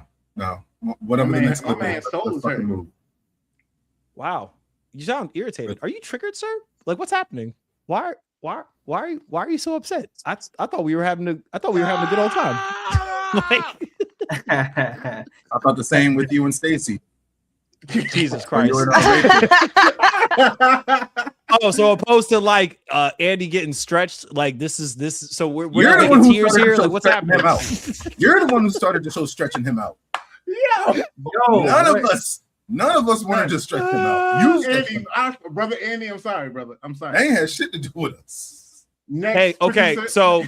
so I specifically remember I've known Andy for about a decade. Well, I've known him for half a decade. I've known of him for more than a decade. And one thing I know this brother loves more than anything is roommates, right? So I'm gonna bring you to the forefront, right? Yep. We got. Let me ask you something. Which one are you going with? Which one are you keeping? The bed bug, the mosquito, the cockroach, or the rat? This shit is easy, man. Easy. The roach must stay. Yeah, it's like a no-brainer. I'm keeping the road, bro. First of all, it's not like I've actually made this choice. You know what I'm saying? And what I went with is the roach, and I go with the roach every time, man. What? Yeah. I would too, though, Cash. Man, I almost called him by their name. I almost said hi, like, "Oh, that's Michael right there," and that's Joey. They pay right, nigga. Okay, so which one are you keeping? The bed bug, the mosquito, the cockroach, or the rat? This shit is easy, man. Easy. The roach Look, I guess must the stay. mosquito is an easy option, The but I live out in the mosquito, country. right. I don't want the mosquitoes. I'm tired of the mosquito. But look, not when you're out in the country by a whole bunch of water. No, because I can just spray and kill a roach if I need to. Rats, fuck no, and hell to the no for the bed bugs. Absolutely not. You got to throw away First your of whole all, damn house. I feel like I hear them in the background. Like, where are you now? Like, where are you in the nest? Because her camera's off, and I just feel like now she's just like. Okay, so which one are you keeping? The bed bug, the mosquito, the cockroach. He's like, I don't like how he put that. Why did he put? My question is, why did he put so much emphasis on the first syllable of cockroach? It bothered me. I feel triggered. He said it right here. He said mosquito, the cockroach, golly, go or on. the rat. This shit is easy, man. Easy. The roach must stay. King, what are you going with? I'm burning the entire complex down. I don't give a fuck. We all just gonna be some homeless dead motherfuckers or some shit. I ain't going with none of this shit. Roaches are chill, bro. Like, Bam. I take too much showers and want to be clean too bad to deal with any of that. I'm burning the whole complex is getting burnt down. Your shit, my shit, their shit, everybody's shit. It's all going to ashes. It's all going to ashes. Because I'm not dealing with bed bugs, because fuck you, I like sleep. I'm not dealing with mosquitoes, because damn and fuck you if I'm going to deal with mosquito bites and or the possibility of getting AIDS. I'm not dealing with cockroaches, drink some because more fuck water. you, I like food too much. And I damn sure ain't dealing with rats, because I like to have sex too goddamn much. What does rats have to do with you having sex, brother? Are rats fucking up your sex game? When was the last time you brought a woman home and she saw a rat in your house and she was just like, fuck it, I'm here? Nigga, I feel like hold on real quick. I feel like the cockroach would be enough to be like, all right, I'm leaving. All of it, nigga. All of it, mosquito, nigga. I'll deal with a mosquito is harmless to me. Like, yeah, you might get Lyme disease and Zika virus, but you know, like Nigga, I'm burning. You saying that a little too casually. A little too casual, bro. I promise you, when we go on that trip and shit, if we get an Airbnb and I see one motherfucking bug, that whole thing is gone. I assure you of that. So what you're meaning to say, so what you're trying to say is we should spring for the extra $100. That way, if the house is torched, we're not liable. Like, yeah, most definitely. Because the moment I see a mosquito, a spider, or anything that is non-human, flame. It's just a dog. He just sees the Airbnb owner's dog and just lights the house on fire. Yeah, that's V. Which one are you going with, V? Oh, mosquitoes, nigga. Are we talking about the little small mosquitoes? Or are we talking the huge motherfuckers that we got now? They're African. The African mosquitoes. Oh, I've been there. I drink water. I drink my water. We good. Mosquitoes all day. I'm from Brooklyn, so let me let you know it. The rats are huge in Brooklyn. They're bigger than the cats. They fuck up the cats. I'm gonna let you know that right now. So we ain't fucking with rats. Roaches. I went to my boy crib one day and like his dad was spraying and he sprayed behind the deep freezer and it came out like a fucking 300 army. Nope, we're good. PTSD on that bitch. I ain't about that life. And bed bugs, we don't do that either because I like sleep. Nigga, I like bed bugs is a definite, like, there's no way on earth. That's just, there's not even negotiating with bed bugs. You know what I mean? Yeah, throw your whole house away. Yeah. Literally. Kids too. We could throw it away, but when I mentioned burning it down, everybody want to give me crazy fucking looks. No, all I said is if you do that. So, by the way, we're trying to sign up for the Patreon. Somebody put the Patreon link in the chat. We're sign up for the Patreon because we're trying to take TMD on the road. You know what I'm saying? I just said if you're gonna set the Airbnb on fire when we go on our trip and we're trying to become millionaires, let's spring for that $100 package so that way we're not liable, right? Because in Airbnb, when you spring for that $100 extra, if somebody wrecks it, then we're not responsible. You know what I'm saying? I feel like there's a story behind that logic because you too knowledgeable of this, my brother. No, I just said that this nigga's talking about arson, and I just feel like we should have contingency plans in place. I'm talking about extermination. I ain't talking about no through arson. So, okay, let's do this one. So let me ask you something. Matter of fact, I'm gonna pick on V real quick. V, come here, come to the front of the class. Yes. Okay. So, V, you're not married, right? Yes. Nah, bro. Nah. Okay. So let me ask you something. What do you envision your future wife, how she's gonna come into your life? How do you envision that taking place? Oh, that's a good question. Randomly, you know what I mean, while we on the road, you know what I'm saying? We be doing a podcast and live and she just pull up on me. Oh, so if she say slid in your DMs, that would be okay? Like this? God damn. I mean, I've never seen a lady go hard in the DMs like that. I feel like any lady that goes damn. You need some milk. Oh my God, repeat is not helping, brother. Down. The repeat is not helping, brother. My thing is that anybody that goes that hard in the DMs, I feel like it's a bot account, and I don't believe it. They scamming. Spend that shit. Spend that shit. Man, that shit. Like real talk. Like, no one's fumbling over me. Sexy motherfucker. Yeah. Imagine her in your DMs and her DMs stuttering as bad as she was falling, yo. I saw your picture and I wanted to say, if she has a stutter, that'd be sexy though. You know what I mean? Ain't nothing wrong with a lady that stutters. You know, take your time, baby. Let's sound it out. You know, I feel you. We good. So I have a question. God damn it. Okay. So I have a question there. Would you rather her shoot her shot with a voice note or with just a regular text? A regular text, because that voice note might be like 2 minutes long. And I'm like, are you dropping beats or, you know what I mean, about the cipher? What's going on here? I'm being serious. Not saying that, you know, I'm not going to take you as you are, but first let me get to know you a little bit. Like, text me. Go ahead. Send me a text. Eminem, the first lady of TMD. Are you sliding into man's DMs like that? Like, what's happening? Are we? Oh, absolutely. Absolutely. I'm fumbling right in. I'm fumbling right in, making a fool of myself. Because that's how you just start off with laughs. Come on, look at brother Andy. Keep it in your pants, yo. Andy here. You only see how I'll make a video of me falling. I'll go fall down the slide later and I'll just upload it. I got you. It's excited. She's gonna turn her camera off and turn it back on. She's on a playground and shit, just rolling down the fucking slide. Yeah, coming in hard. Yeah, perfect. Who was that hairline? Like, what was this even supposed to fucking be? What is this? Can I ask a question? What's up with that lady right there? Why she just watch her fall like that? Because she told what her was she dumbass supposed don't to do? What would she do? She told her dumbass don't do it. Why is she just? She's like, yeah. She was like, yeah. Remember me, B word? You owe me that. You owe me my food stamps. Well, guess what?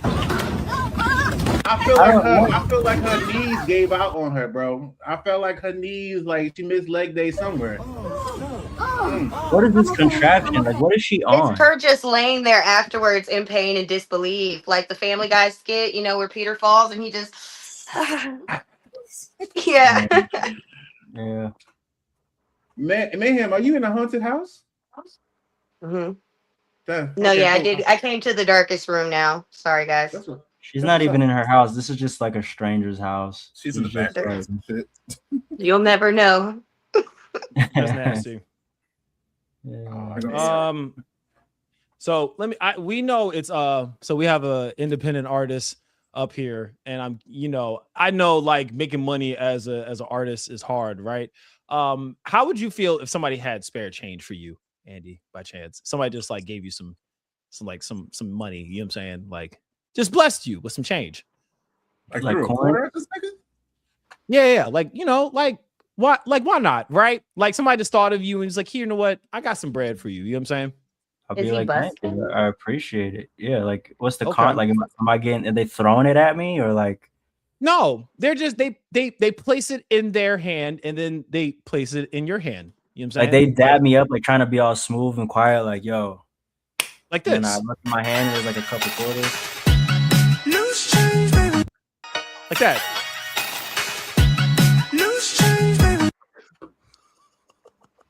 Did that? Um, Play that again. Play that again. Run that back.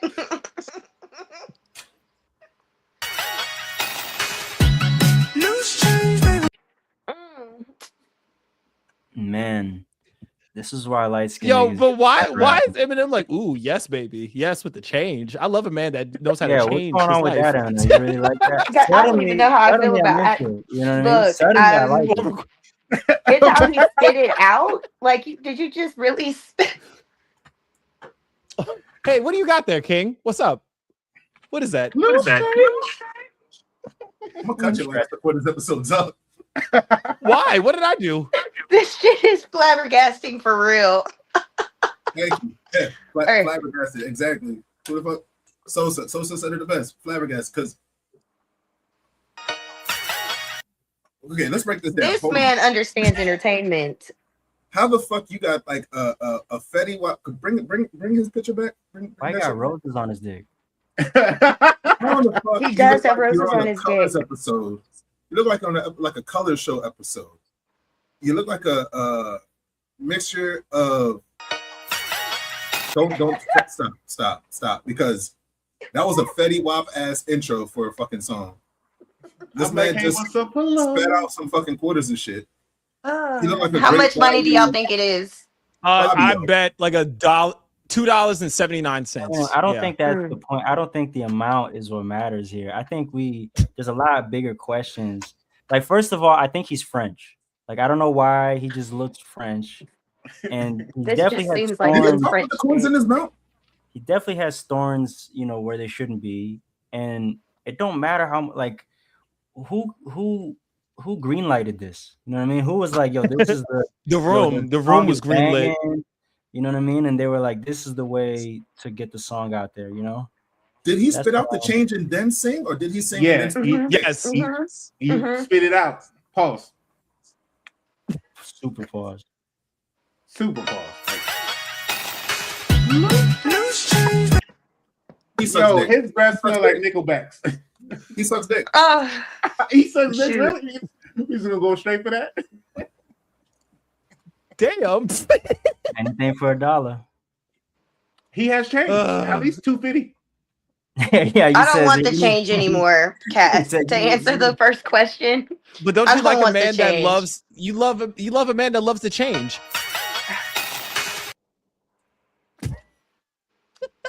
That man was. How long was the question? Is in pause. How long was that man holding it in his mouth though? Like Wow. there's No, so you many other can't. No, questions. it's been established you can't advance a pause because I'm apparently, I mean, that's kind of weird, bro. Like, really? That's like how many I like his junkies creative think about- approach. Y'all bag of chips. Y'all wonder why I smoke on this show. Hey, first of all, I'm gonna let Way you know too right much now. dip. It was Way a too much legitimate fucking question. It's a legitimate question. Got any clips left? We got what other clips we got? I want to see what other torturous, questionable things have you been scavenging on the internet? Because this Whoa, what's that supposed to mean? No, because how depraved are we gonna get? Casper, you know what I mean? Like how, like, because he said he's very Your browser particular history. about like I picked these for you guys, and this is what he Right. picked. So this says a lot What more. is that about supposed to him. mean? It means your browser history is very questionable, sir. Hold on, man. I resent I that. think we would all like to see it. You know, I think there would be. I think right now you Release should the show us history. your search history. Release the history is nuts. First off, I'm a good God-fearing. I'm a good boy. I'm a good Christian boy. I'm a good noodle. I don't do none of that. Good stuff. boy is Good crazy. noodle. That's a crazy Yeah, thing. I to mean, unless he's say. into that. He might be into that. You know what I mean? Hold on. I heard you love change. Don't do that. Look, Stacy's calling for you, yo. She's in the chat right now. I'd rather have Stacy. Listen. She knows how to work a crack pipe. She knows how to suck. Anyway, let's get back to the next segment, and that is Andy's album. You know what I'm saying? Thank you, everybody that's been tuning in My with man us. said your browser history is full of loose change. Hold on, what the fuck kind of segment is that? Yo, Stacy Dash sucking mad that yo Andy yo like what the? Can we get like a cleanser? Can I get like That was wild as shit. Yo, Can I get like a palette refresh or something? Like He's a No, of course not. I got you, yo. No, of course a not. French man Yeah. with roses, and then I'm up next. Like okay, Yes, yeah. A hard act Now- to follow. Yeah. So Oh. this is where we get the spotlight. One of my favorite people. So we talked a little bit behind the scenes, brother. It's been how long has it been since your last project? Now that I think about it, like a full length offering, probably a couple years, 2 years. But earlier this year, I put out an EP. That was kind of the route I was trying to take. Was just like small pieces of music instead of like a big chunk of music. But life has spoken otherwise. So here we are. okay. I'm curious. So, how do I sound? That's the name of this project. So I've had a chance to hear it. TMD, have y'all had a chance to listen to my brother's music by chance? What y'all think? What y'all think of it?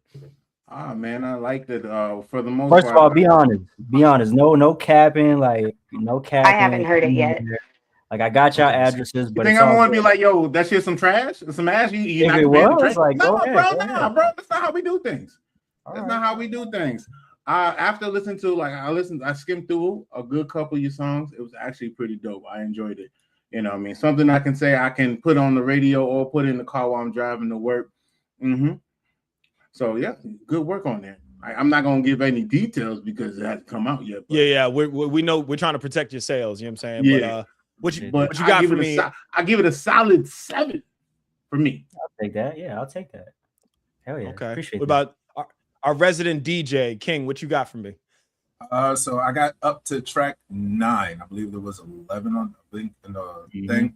I got up to track 9, and I think there was only like 2 songs that I had issues with. All things being real, it just one of them just felt like you were just doing it just to kind of fill space, like compared to the other songs that you had on the list. One of them just felt like I just need one more song. I'm just gonna throw this one on there. Right, It didn't right. sound so much like Rush, but it sounded like it was just supposed to be like a filler. Right. The other song, for me, the lyrics just didn't relate to me, so I really couldn't attach myself to it. But shit, there was definitely a couple of them that I'm adding on to, my Spotify list when that shit drops for sure. But the Spend It remix didn't connect. The Spend It remix that I had on there didn't. I couldn't get to it. I couldn't. I tried to spend it in my card. My card said decline. My card said no. Hey, You yo. want this nigga to cast too much money, nigga. You can't spend shit. Hey yo. So Hey yo. that's Don't blame that's this on what me. my card- But no, I'm all gonna pick shit, on you a all little. shit aside, Oh, go ahead. my bad. All shit aside though, no, there's definitely bangers on it. I'm mad that Cass took this long to introduce us to your music because this is shit that I will vibe with. This is shit that I will be on the game with, driving down the street with. This is shit that I can listen to and be like that. Right. Yeah. While I'm young, first off, so for those, I'm gonna paint the picture again. I've been listening to you since 2013. While I'm young gave me like 2016 Rapzilla days. You went back into nostalgia bag. Can you talk to me about While I'm Young and what inspired you to do the song While I'm Young by chance? Of course. First of all, your opinion, of course, is something that is a unique one that I'm like excited to hear because you, unlike most people, are gonna see how this connects to my whole. Basically, you've been there from the beginning, so you definitely have the most different perspective of anyone who will probably ever listen to this. So, outside of me and my, people who know me, while I'm young. So, context into the project, I made the project in probably 2 weekends. And Hold up. You're not about to tell me you made let's see, 12 tracks, concept and all in 4 days? Is that what you're telling me? I mean, these 11, 12 are the ones that made it. You know what I mean? It was a lot more records that came out of that time. My bad, Chris Brown. All right, My bad. Tupac. Go ahead. My bad, son. Go ahead. Well, when I don't remember when I made While I'm Young, but I remember refining it and in the moments where the pieces connected and I felt, hold on, this has a place, like people should hear this. Was definitely because I was reflecting on a lot of actually what we've been talking about here, where the hook of that is very up, and I don't want to say uplifting, but it's very like higher frequency. You know what I mean? It's about love. It's about desire to do better. It's about wanting to live the life you want. And it's not necessarily in a negative connotation. And that's just something that we don't hear very often anymore. Right. I remember that was something I wanted to do. At that time, I was reflecting on like, why isn't that on the radio, or we don't have radio, but why isn't that on the forefront anymore? Why is nobody talking about love? Why is nobody talking about just wanting some shit, especially men?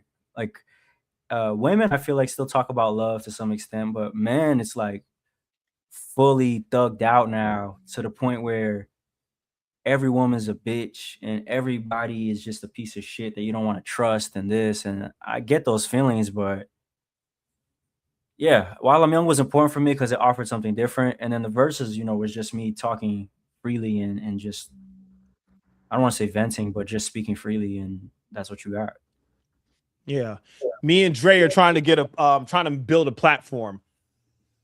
When you talk about platform and stuff like that, I'm quoting them While I'm Young for a second. A lot of your music has been from the perspective, like, so y'all, I'll have to send y'all in the group chat. This brother, like, storyteller, right? There's this one song I'll have to send y'all where you're gonna get chills. But specifically, I notice a lot that when it comes to this song specifically, there's a lot of legacy talk, right? Like, okay, when I take this space, when I take over in this space, like, there's something that I have to say. Why was it important for you to talk about stuff like platform? And also, who's Dre, right? Fill us in on who Dre is. You know what I'm saying? Dre was an old friend.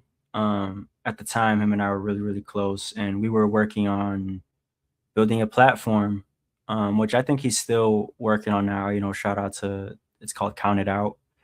And it was really important for us to have the voice of people who, feel like they were counted out or were counted out by society or by their industry. We wanted to really give people a platform to see that, which I guess the mission continues with Room 808. It's kind of what it was anyways, but yeah, that's what it was. But he was a videographer friend of mine who came into my life at a very important time and around the time I made the song. And that's what, that's how he got the shout out. Okay. Why the name for the album, How Do I Sound? What does that mean and how does that resonate with you? So I made this album kind of all at once. very quickly and without knowing I was making it, right? Like what happened was I just got a surge of inspiration and just made a bunch of things for the most part. And then after I made it, I kind of just pieced together like, oh my God, I just accidentally told this narrative that's makes a lot of sense to me. And you know, the tempo of this, you've heard a lot of my other music, so you know this very well. A lot of my other music is a lot more challenging usually of a listen. I don't do things that are just what's trendy, or I don't just abide by rules. I'll tell a 8-minute story on a song, you know what I mean? I'll bring in instruments that aren't like the cool things to do. I'll do tempos that aren't cool tempos. And how do I sound? Obviously, you listen to it and it doesn't feel like that way for probably the first time in my career. It's very much. Nah, I gave it the car test and I was like, this is not. You took some risk here. You took some risk. Like your songwriting stepped up a lot in a different ways. Like you were going more so for like how somebody got to hum this after they hear this. Like you took some. Do you think that you took some risk when it came to this project? Well, so here's the thing is it didn't happen intentionally. Like I had a studio session with another artist who was much younger than me. And he was just starting to make music. And he was very much like, I don't give a fuck what we say. Like he's just a young nigga. Just turn on the beat, man. First take, just keep that and on to the next song. And I'm very calculated and, you know, sit with the song for a while and this, that, and the third. But being in a studio session with him, he's knocking out records. And I wanted to prove like I could do that too. That's what I come from doing, nigga. And so I started recording very loosely and quickly and not thinking too deep about it. And there was a point where him and I came up with a song that you know, he had a title called Fed Up. And I was like, oh man, I was so fed up with so much shit. I'm gonna write this like crazy story. You can imagine how my brain went if you've heard my old records. Like I'm gonna write a story. How many different angles can I break down the terms fed up from? Almost on some battle rap shit, right? And he was just like, bro, just freestyle a verse, like just. And I was like, all right, cool. And I freestyled something. I didn't even want to play it back. I was like, I already know what's not good enough. Like I didn't say the things I want to say. He was like, play it. And it became a real thing of contention. Like for the first time, it got serious in there. And he's like, yo, play the record. And I was like, no, you're a little homie to me. You know, I just like got loud and shit. And he was like, bro, just play it. And I remember I played it and there was just a moment where it clicked. I didn't say anything deep on the record. You know, I think at some point I literally just said, I'm fed up, man. I'm fed up, which is not at all how I would approach it typically. But something clicked for me in that moment, which was, yo, you don't have to explain being fed up. That's not how music works all the time. You know what I mean? Sometimes you don't even have to use words. And in music, we can just understand how you feel. You know what I'm saying? Mm-hmm. And that clicked for me way deeper than that record. That record never even came out. But I went home and just like, was like, maybe I've been doing this wrong, or maybe I've gotten so technical along the way that I've been complicating making music. Like I'm trying to every single time make the same song really like so thoroughly. And I was like, you know what? That's not how I'm going to do things. I want to get in touch with just making music that I feel something. I feel what I'm talking about more than I'm just, you know, illustrating it perfectly. And that's how I made these songs all so fast, was because I got back in touch with that. And so to answer your question, like it wasn't this conscious decision of like, I need to write better, I need to do this differently. It was just an epiphany of like, yo, maybe I've been overcomplicating my process. Let me see what it sounds like when I just try to not think too deep. And you got, how do I sound? And then the irony was upon reflection, I was like, now that I'm not trying so hard and I know that this is the stuff that people probably are going to like more, like the tempos, this is more fitting with the times. It's like sarcastically saying like, oh, how do I sound? Like, how do I sound now that I'm doing what y'all like? You know what I mean? And I think it's the only way I could have made a project like this. Like I couldn't have sat down and intentionally crafted like something for the times. That's not the type of artist I am, but it just happened to come out naturally. And so when the project comes out, the title will be written. If you ever send like a sarcastic text and you put like lowercase capital, you know what I'm saying? Yeah. Like that's how the official title will be written. And it's because it's sarcastically being like, how do I sound? Like, how do I sound now that I'm doing things that are like in keeping with the times, you know? So that was legit. Because I thought Cass had a fucking stroke when he dropped it on us. Because I said, how did that sound? I was just like, is this nigga dying or some shit? What is he saying? The Yeah. fuck? I didn't know that was shit, but that's clever as fuck. And you know, the last track, I know you haven't, King, you didn't get to it yet, but was it King or was it V? I think it was the last track. It was King. The last track kind of offers some insight into the rest and hopefully shed some new light on the rest. Not to spoil everything. But yeah, you know, How Do I Sound is probably the only Andio project that's going to sound like this, if that makes sense. I do something different every time anyways, but specifically this, like what Casper's alluding to, of it like sounding very refined and polished and very like easy. That's So that was like that's almost the theme of the project, you know what I mean? And so it's not something you're gonna get super often from me. All right. So Do you think of yourself? My bad. Oh, go ahead. I was gonna say I don't know if we're allowed to say some of the names of the track list. No, I am. Go ahead. Go ahead, fuck it. It says project. I ain't want to spoil some shit. Hell yeah. NDA and shit. Right. But track number 4. That one to me is like I can see that being a single. Do you have a favorite on this track that you either plan on making a single or would like to see it being a single? Track number 4 off the top of my head is 5,000 Days, right? Yep. 5,000 Days.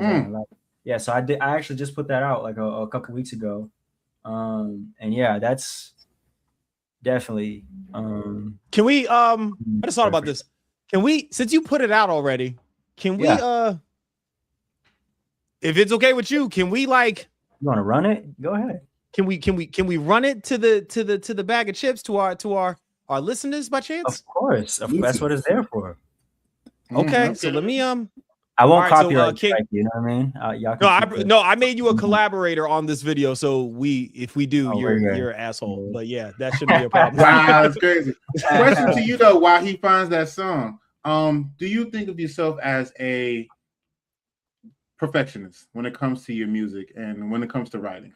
You know, as an artist, some of us are very picky. I like to draw, and I like to get to the end before I even start.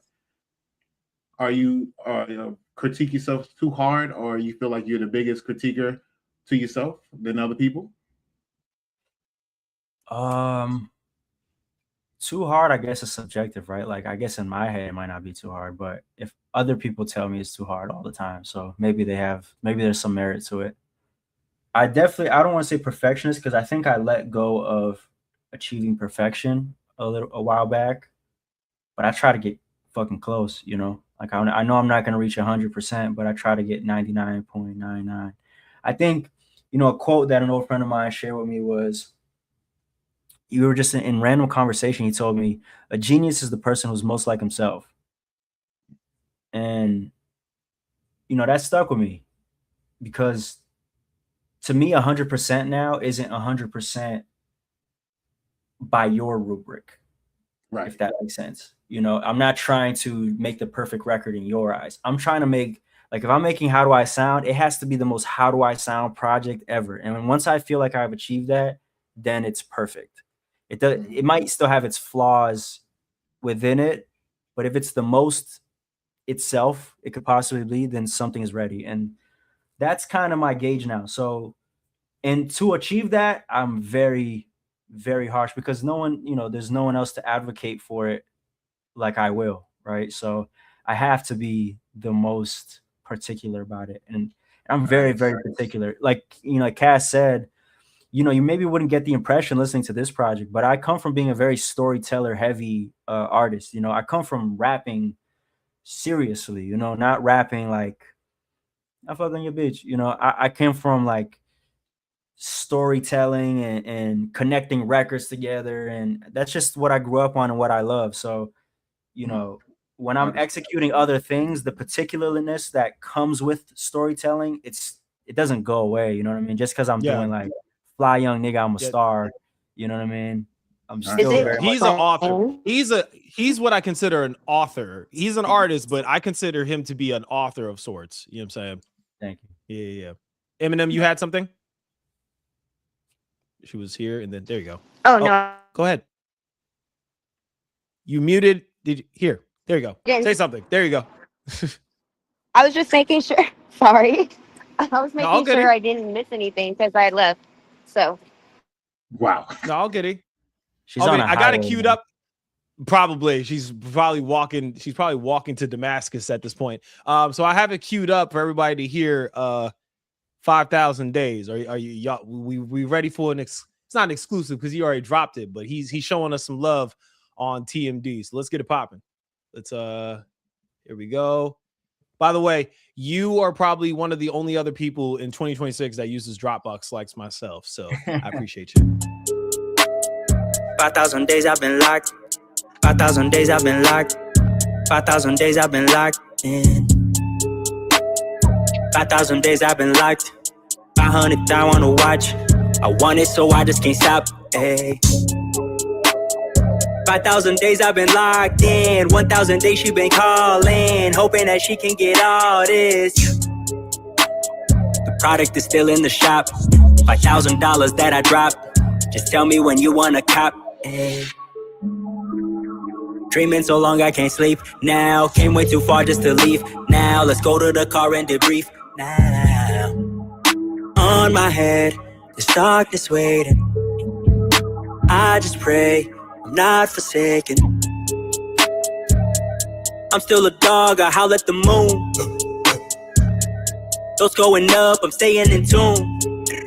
Hey, don't make me fire essays. Don't make me slide next day. Tiptoeing too loud, I know all your moves. My brothers salute, cause 5,000 days, they know that I'm locked in. They know what we bout off the top, they seeing the shark fin. Whole different depth, whole different wave. For 5,000 days, I've been on the way. 5,000 days, I've been locked. 5,000 days, I've been locked. 5,000 days, I've been locked in. Okay, 5,000 days, I've been locked. 500 I wanna watch. You really shouldn't be shocked. Ay. I want to say this, right? Fine. First of all, the song's a fucking banger, all right? Mm-hmm. But knowing what you've already said about the album and the inspirations and everything behind it, in my head, and I know I'm probably completely 100% wrong with this, but in my head, this song is now like a parody of what is the opposite of you. Yeah, I mean, because you are very much a storyteller and author and everything like that, and that's going based off the other songs that were on the album. This song for me, it bumps like a parody because it's almost as if you're poking fun at the masses, so to speak. Like, hey, I can do the same shit that they're doing, but at the same time, you're adding your own flair to it, and there's still that essence of you about it without it being too, I guess, dramatic would be for lack of a better term to use. Right. Mm-hmm. Yeah, it's not like, I wouldn't say it's like Saturday Night Live, like satire, you know, where I'm like playing a character and like, you know, it's not that. It's definitely me delving into sounds that other people do, and it's definitely that. But I think it's a legit song. You know what I mean? Like, I really express myself on there. It's just, it's not how I typically would do it. So there is that, you know, what's the word? Satire is not the word I'm looking for, but like, there is a sarcasm fun in a sense. You know what I mean? Yeah. There's an overarching sarcasm, but it's not sarcasm from lack of appreciation or participation. It's like, I'm dead ass doing the sound, you know, because I love it too. Right. But I'm not all the way invested in it in the way others probably would be. You know what I mean? Others, like, this is it for them. For me, it's like just delving in it and having a moment with it. Yeah, I think overarching the theme is maybe more sarcastic than the individual song itself, if that makes sense. Gotcha. Like, I'm not Weird Al Yankovic, you know what I mean? I'm not like Hey, Hurt. I love you some Weird Al, brother. Like Lonely Island or some shit. Like, it's not that. Like, these are real sounds that I fuck with. It's just what I approach. Like, Casper has heard a lot of my records. if I had to say 5,000 days I've been locked in, the type of artist I usually am is I'll try to think of like some crazy instrumental way and there's no drums, and then there's like I just try to like break rules to the shit. And this time I was like, I'm just not gonna break the rules as much, Well, I can't wait till the people hear while when I was young, because that's like, I'm a producer, right? So like King's heard my music, as is V. I don't think I've actually sent you my stuff, Andy. That's not really what our dynamic was. And I appreciate, like, when it comes to you and me, it's like the thing that we'll probably have the most in common with isn't that. But man, it sounds like for the first time, as long as I've been listening to you, like you're having fun, oddly enough. Because even though like you're poking as in a way, as you said, like, I'm just, I'm kind of being a smart ass with this. I was like, this boy enjoying himself. Like you did the little like shark finch when when the song was playing. I saw that shit. I was like, okay. And I was like, for y'all that don't know, known this man for about 5-6 years now. That's not him. Like he's very like not stiff, but he's very like stoic in a lot of ways. So like when I hear this, I'm like, oh, this nigga is a kid again. Like not in the sense of maturity. That's really what it feels like. Like that's a great observation. Like that realization in that studio that one day transcended like song structure, like thinking for me. It really impacted my life. Like, yo, I need to revisit. Like, when did music become so mathematical? I thought, like, what happened to, I just have a chorus that I just like. It's not that deep. It's just fun. Or what happened to, like, just liking music? You know what I mean? Like, I feel like I intellectualized music to a point where it wasn't music anymore.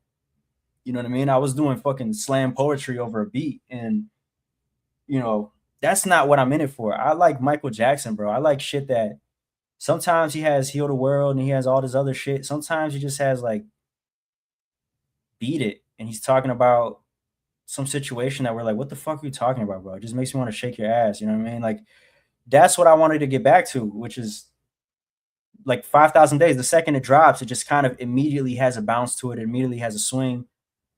Like, I was looking at myself like, what happened to that? You know what I mean? What happened to fucking, I don't dance and do TikTok shit. I've tried my hand at it. I'm stiff, right? So I'm not really good at that. But I just don't do that shit here.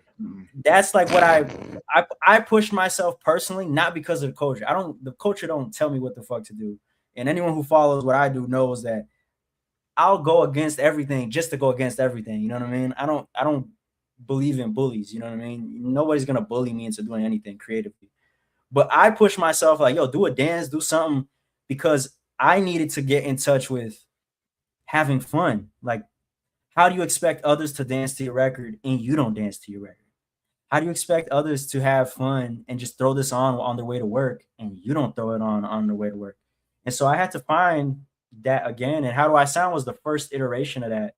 And I think what's happening next with my next music that will come after this will be kind of bridging the gap of like continuing to explore things that are fun and easy to listen to and accessible to you, but diving deeper and deeper and kind of reattaching to the old Andy O that someone like Casper knows really well. So that's something to look forward to after. But you gonna do something like a T.I. versus T.I.P.? A lot of my songs end up, a lot of themes end up being something like that, and there's definitely traces of that to come.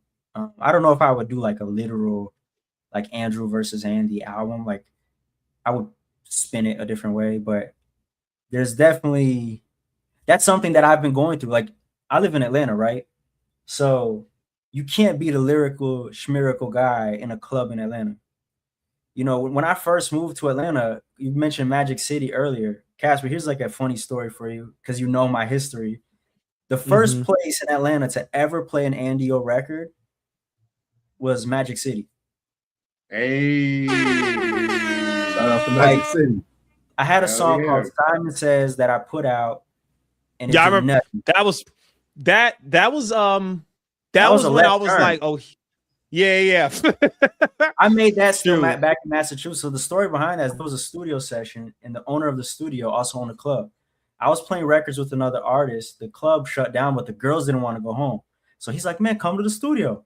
We are not aware of this. So I'm playing like the most niche India.Arie records possible for like the music heads. And then like 50 girls pack into this small little studio. And I'm like, oh shit. And now you gotta like, all right, play the bangers, you know what I mean? These girls just want to dance. And I had this one record, that I was like, in my head, I was like, this is the one, you know what I mean? This is the record I've been waiting for 3 years for this fucking moment. Press play on this shit, and all the girls are just standing around like, and I was like, oh no. And a girl walks up to the booth or where we're playing the music from, and she's like, can you play like song? And she looks over and sees me standing there. She's like, oh, is this your song? And I was like, yeah. She's like, oh, it's so good. And I was just like, hell no, like I cannot go out like that.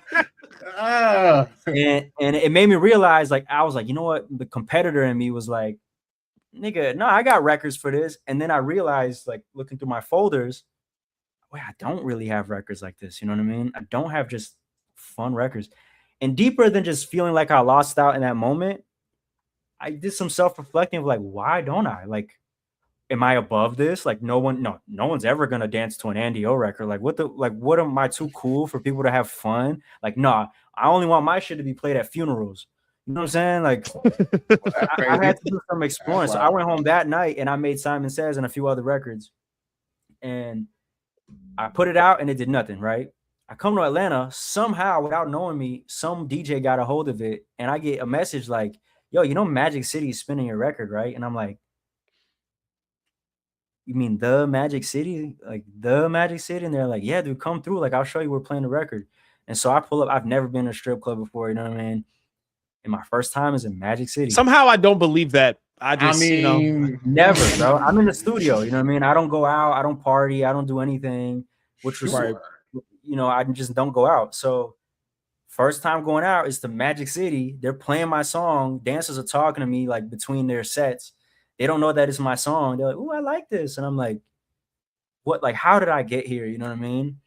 But through that started a journey of like other clubs picked up on it. And it's not a massive record. It's just locally, some people liked it. But it just taught me a lot. It allowed me to be in these environments and like, yo, it's not that I'm becoming an artist that's made for this. Like, I'm not straying away from who I am. But I just started to expand like, yo, there's something magical about those environments because those are the environments where you can tell right away if a record feels good. Because dancer girls are the best gauge of if a song feels good. Because if you play a song, girls ain't going to lie. You know what I mean? If the song feels good, they're going to get up and start moving instinctually. And if the song is ass, they're going to be like, oh, my God, is this your song? You know? And I just told myself, like, maybe there's a balance to be struck here. You know, I don't want to sacrifice who I am. I come from a certain cloth of lyricism, so to speak, but also just storytelling. I don't want to sacrifice that, but why can't I challenge myself to make it good to listen to? Like, what's so wrong about it being like enjoyable? You know, like, why does everything have to be like the hardest drums and like no, nigga, like, why can't it be 140 BPM? You know, why can't girls twerk? And it started that journey, you know what I'm saying? It's a long answer, but yeah, that's how it happened, you know. Can I snitch on you a little bit? So I didn't talk to you about this. But I saw you posted a video. And you know which video it is because I told you to send it to me. And now this is where so me and my brothers on here, and you could ask them, we give the best interventions, I would like to say, and then we're gonna close out. So I King of My Lion, shoot, I feel like they're legendary. This will be shoot. So yeah, about leaving Atlanta. So this is what I want to bring up to you because I love you and I want to sit over here and like I want to bring you to the forefront of the class. We gotta talk about this for a second, okay? Let's do that. I'm thinking about leaving Atlanta. I'm an artist, and about 1.5 years ago, I moved from Massachusetts to Atlanta. I just hit the ground running. I've been trying to be active, every event I can, every open mic I can, and through that, I've noticed the culture. I've noticed what people like, what people don't like. What I notice is the industry. And the fans, really, what they enjoy is kind of like a certain type of artist. Trap rapper, you know what I'm saying? The R&B they really enjoy. And I guess I do both, but I also do a lot of other things that Atlanta is just, they're not really trying to hear that fully. I could be wrong. What I found is you show up to an event, I tell you it's free to perform, you show up, you gotta pay $20 to park, $40 fee to enter into the club or wherever the event's being held. You get one song if you bring 5 people with you, and then every song after that's another dub, it's another $40. The audience at these events isn't even regular people, it's just a bunch of other artists. I'm looking for just the regular people. Those are the people that really seem to be excited about what I'm doing. Once again, I haven't met everybody, I haven't been everywhere, but the general tone is the industry fans, they like stuff that they can party to, club to, not think too deep about. I feel like the things that I have to offer as an artist are beyond that. So it just feels like maybe it's not the right place for me right now. I'm not sure what to do. I'm not sure whether to move out. Maybe you guys can help me. I just want to find my tribe. I want to find people who like what I like. Maybe y'all can let me know. Okay, so let me ask you something. The Brazilian with the bars I know isn't the one that I know that likes to run from a challenge. Why are you thinking about leaving Atlanta by chance? I mean, I heard you, but like now that I'm in your face, your brother is in your face. What's up? We taking our ball and leaving now? Like, what's happening? You know, I feel like there's always two worlds I live in. There's like the people who actually know me, and then there's like the people who are getting bits and pieces along the way, and they kind of take their image of me and they form it based on like the other things they're seeing, you know? So they just kind of piece it together with what they're familiar with. I'm a pretty unique case, as you know. And so, but people who are watching that video have no context. They're just assuming I'm like everybody else. That was a difficult video to make. You know what I mean? That's not something that you've ever seen me do. And it was definitely not an admission of giving up. It was more, you know, something that before I moved to Atlanta was one of the big drivers for me moving to Atlanta, or just moving out of Massachusetts to begin with, was I realized that you could have a great seed and plant it in poor soil. You know, the soil is just important as the seed. And I'm not calling Atlanta or any other Massachusetts even poor soil. It was just, what fruit am I trying to bear right now? And for the fruit I was trying to bear at that time, the soil wasn't making sense. And so this video came from a similar place where I was more so opening up to the city and being like, because this is my second time living in Atlanta, you know, for context. I've probably lived here almost 5 years total. And I didn't know that. Right. And my first time moving out, I didn't want to move out. I was physically ill and I had to get treatment. And so I went back home with my family so I can get treatment. So the first time, like, this is the first time that I ever like willingly even considered leaving Atlanta.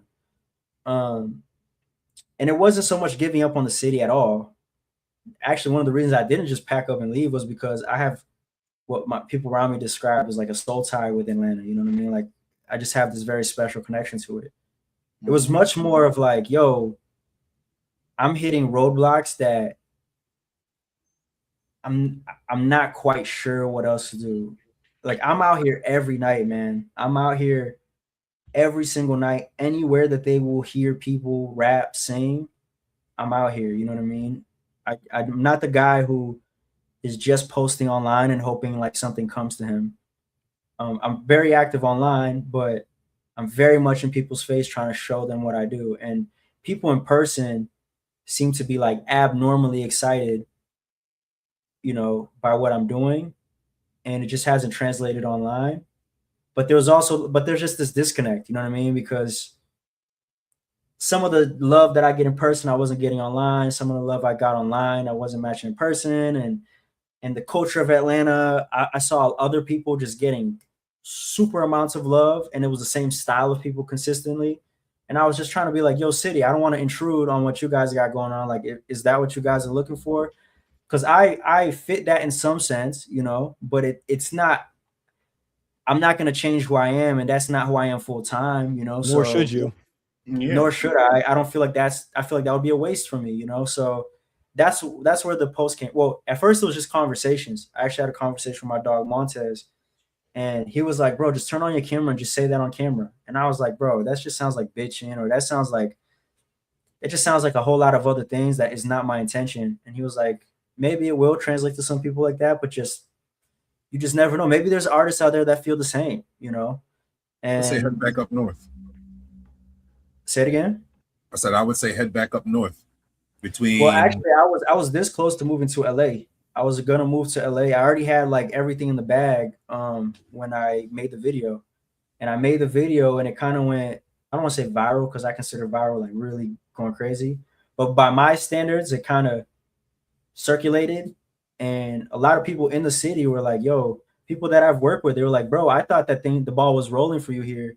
That's why I didn't reach out. I wasn't aware, bro. Like, yo, head out with me here, head out with me there. And I'm also, as you know, Casper, like, I'm not the type of guy I don't take anything online. Nigga don't ask for help for nothing at all. For help for nothing. I let the music speak for itself. I could have a #1 record that's out right now on like in my discography, and I'm just not the type to be like, yo guys, go stream my music. Like, I believe if it's not hitting, it's because I need to do a better job, and I just try to do a better job. I never have, in 14 years of doing this, I've never done even a post like this. I've never made. The only way someone got me to make that post was like, yo, maybe there's people out there that feel like you, and you are just the only one courageous enough to have a voice and say it. And that was what made me make the post. But I definitely didn't give up on the city. It was much more of like, yo, hey, if I'm not what y'all are looking for, I know I'm not going to change who I am.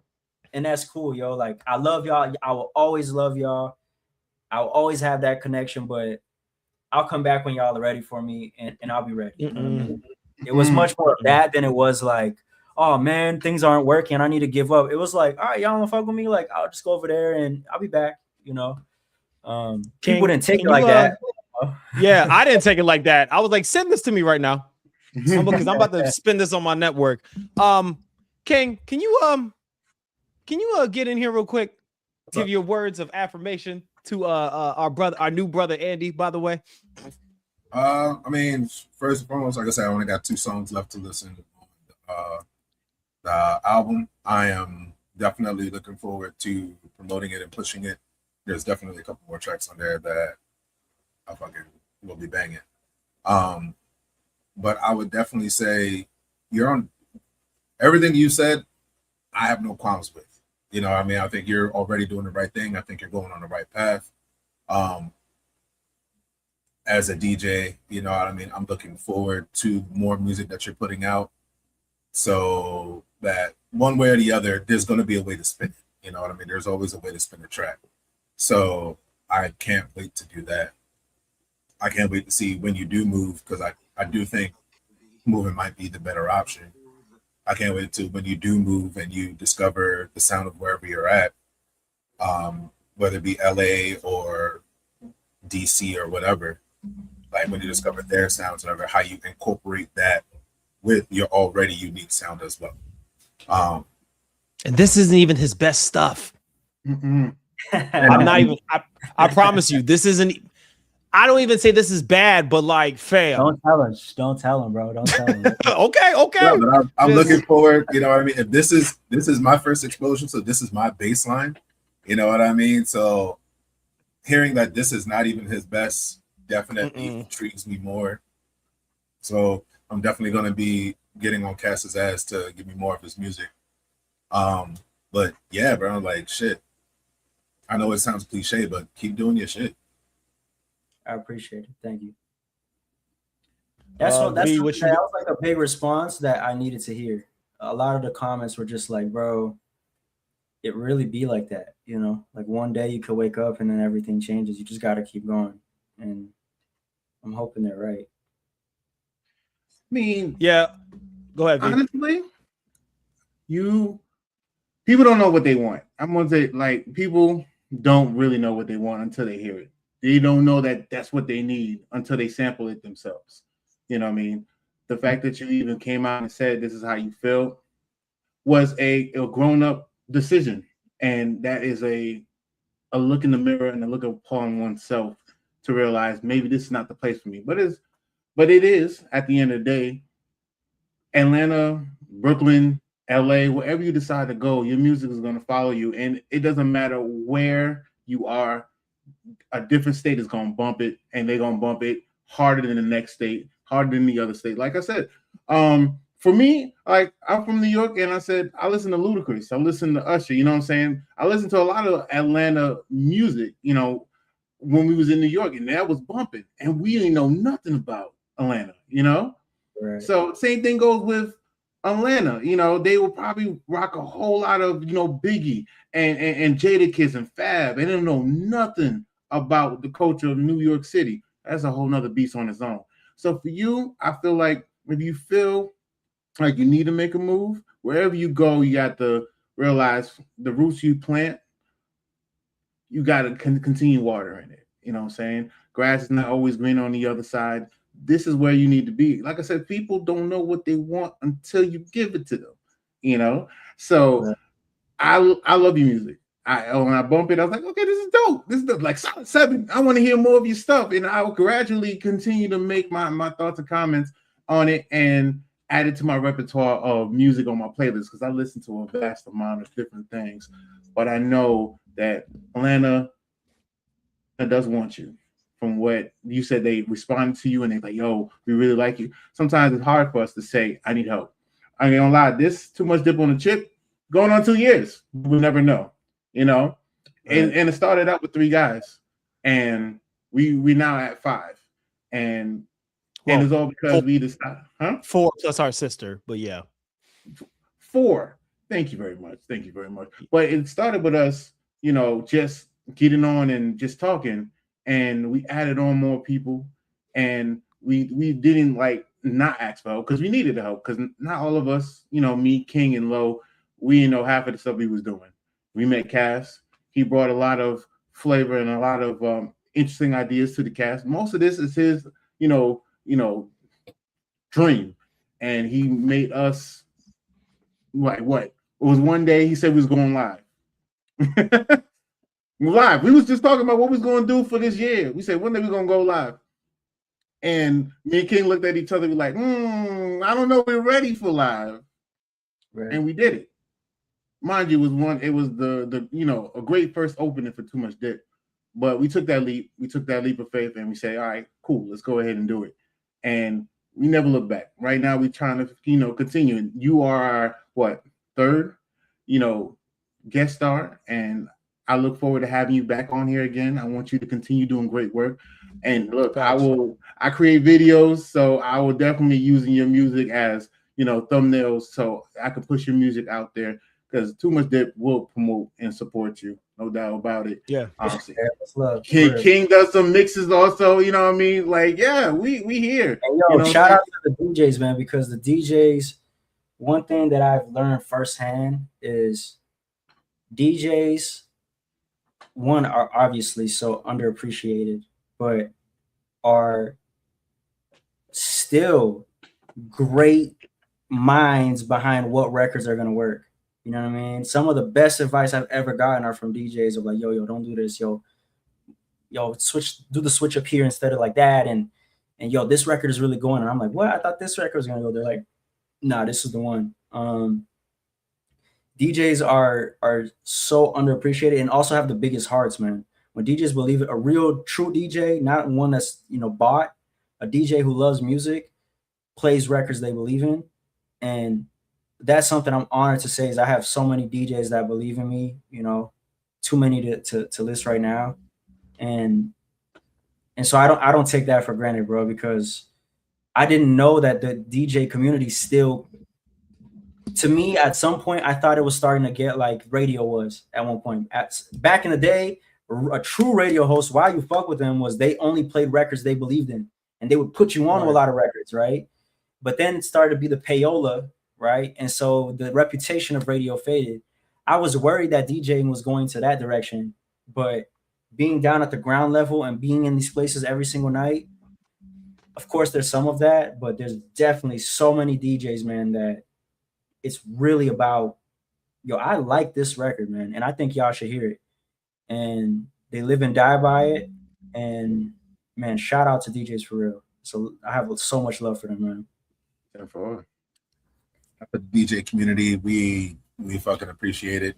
Definitely underrated. And everything you said is true.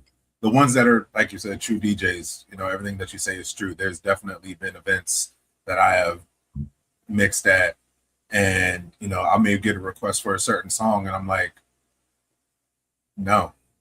Like, it's not even the fact that like this, I don't like the song is the fact that there's other things that go into it. You know what I mean? Sometimes the song just doesn't fit the atmosphere, or it just is not the right time to play it. You know what I mean? But that's a topic for another day. Nonetheless, you know what I mean? The love is there. But we have reached that point, ladies and gentlemen. We have come to the end of the road. Shout out to Boy Man. At least for now. We're at a pit stop. Let's not call it the end of the road. We're at a pit stop.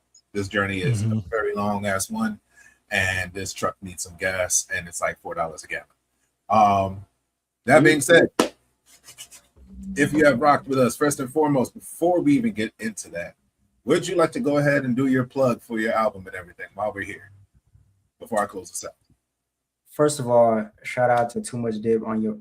Is it Too Much Dip on your chip or dip on it? Like whose on chip is the it? chip? On Whose chip is it? Low is gonna get Who claims ownership of the chip in the title? Is it their chip, my chip? Okay, just don't put your dip. Just all I ask is don't put your dip on my chip. That is it. That is all. That is all. Shout out to Too Much Dip on a chip, man, and shout out to all the little chiplets in here. I like it. I like it. I like chiplets. Shout out to M. Thank you. And to all the real music fans, whether there's one or there's 100 million of you that watch these things, shout out to the people who actually care about the culture, actually care about what goes in their ears, actually care about what comes out of their mouth. You know what I mean? Shout out to the people who actually pay attention to what they're doing and pay attention to what other people are doing. It's not that everything has to be deep all the time, but shout out to the people who just give a fuck. You know what I'm saying? How Do I Sound is coming soon. I don't have a date for you, but stay up to date and you'll find it. Shout out to Casper once again, man, because Casper wears a lot of hats and he just doesn't take credit for it. He can sit and talk about me not asking for help. He can talk about me, being stoic and all this. But Casper is the friendliest ghost who goes through all this shit when you can't see him. You know what I mean? Casper is a real one. He's the guy that'll give you a shirt off his fucking back. You know what I mean? If it can fit. If it can fit, Watch your mouth. And for my lifetime, he should know this if he's forgotten. For my lifetime, I don't care how big this shit gets or how small it stays. Pause. I'll always be a guest wherever he's at. I don't care if he's in Malaysia. I don't care if he's in Hawaii. I don't care what has to be done. He has my voucher. As just a good person. Hopefully, you guys have great guests in the future. I look forward to tuning in because y'all be saying some wild shit. But How Do I Sound is coming soon, and stay tuned. 808. Hey. All right, ladies and gentlemen, if you've been rocking this long with us, one, we love you. We appreciate you. Two, check back at the beginning of the episode to find us where you can find us on all the social medias. I'm going to try to do it one more time before we close out. So it's Patreon, it's Discord, it's Facebook, it's Instagram, it's TikTok, it's your mama's house. It's, I think that's it. YouTube. We're on YouTube we're here now on YouTube. Damn. Crazy. Okay, eventually I'll get all of these, all right, at some point. But seriously, real jokes aside, we love you. We appreciate y'all. Thank y'all for rocking with us. Another beautiful episode. My name is King. To this side, I have V. Yo. Yeah, have a good day. Down this way, I got Mayhem. Thanks for joining, guys. Please join the Discord. Also got the main man Cass up above her. And of course, our special guest, round of applause one more time. Please give it up for Andy. And we are out. Yeah. That was better than the intro, though.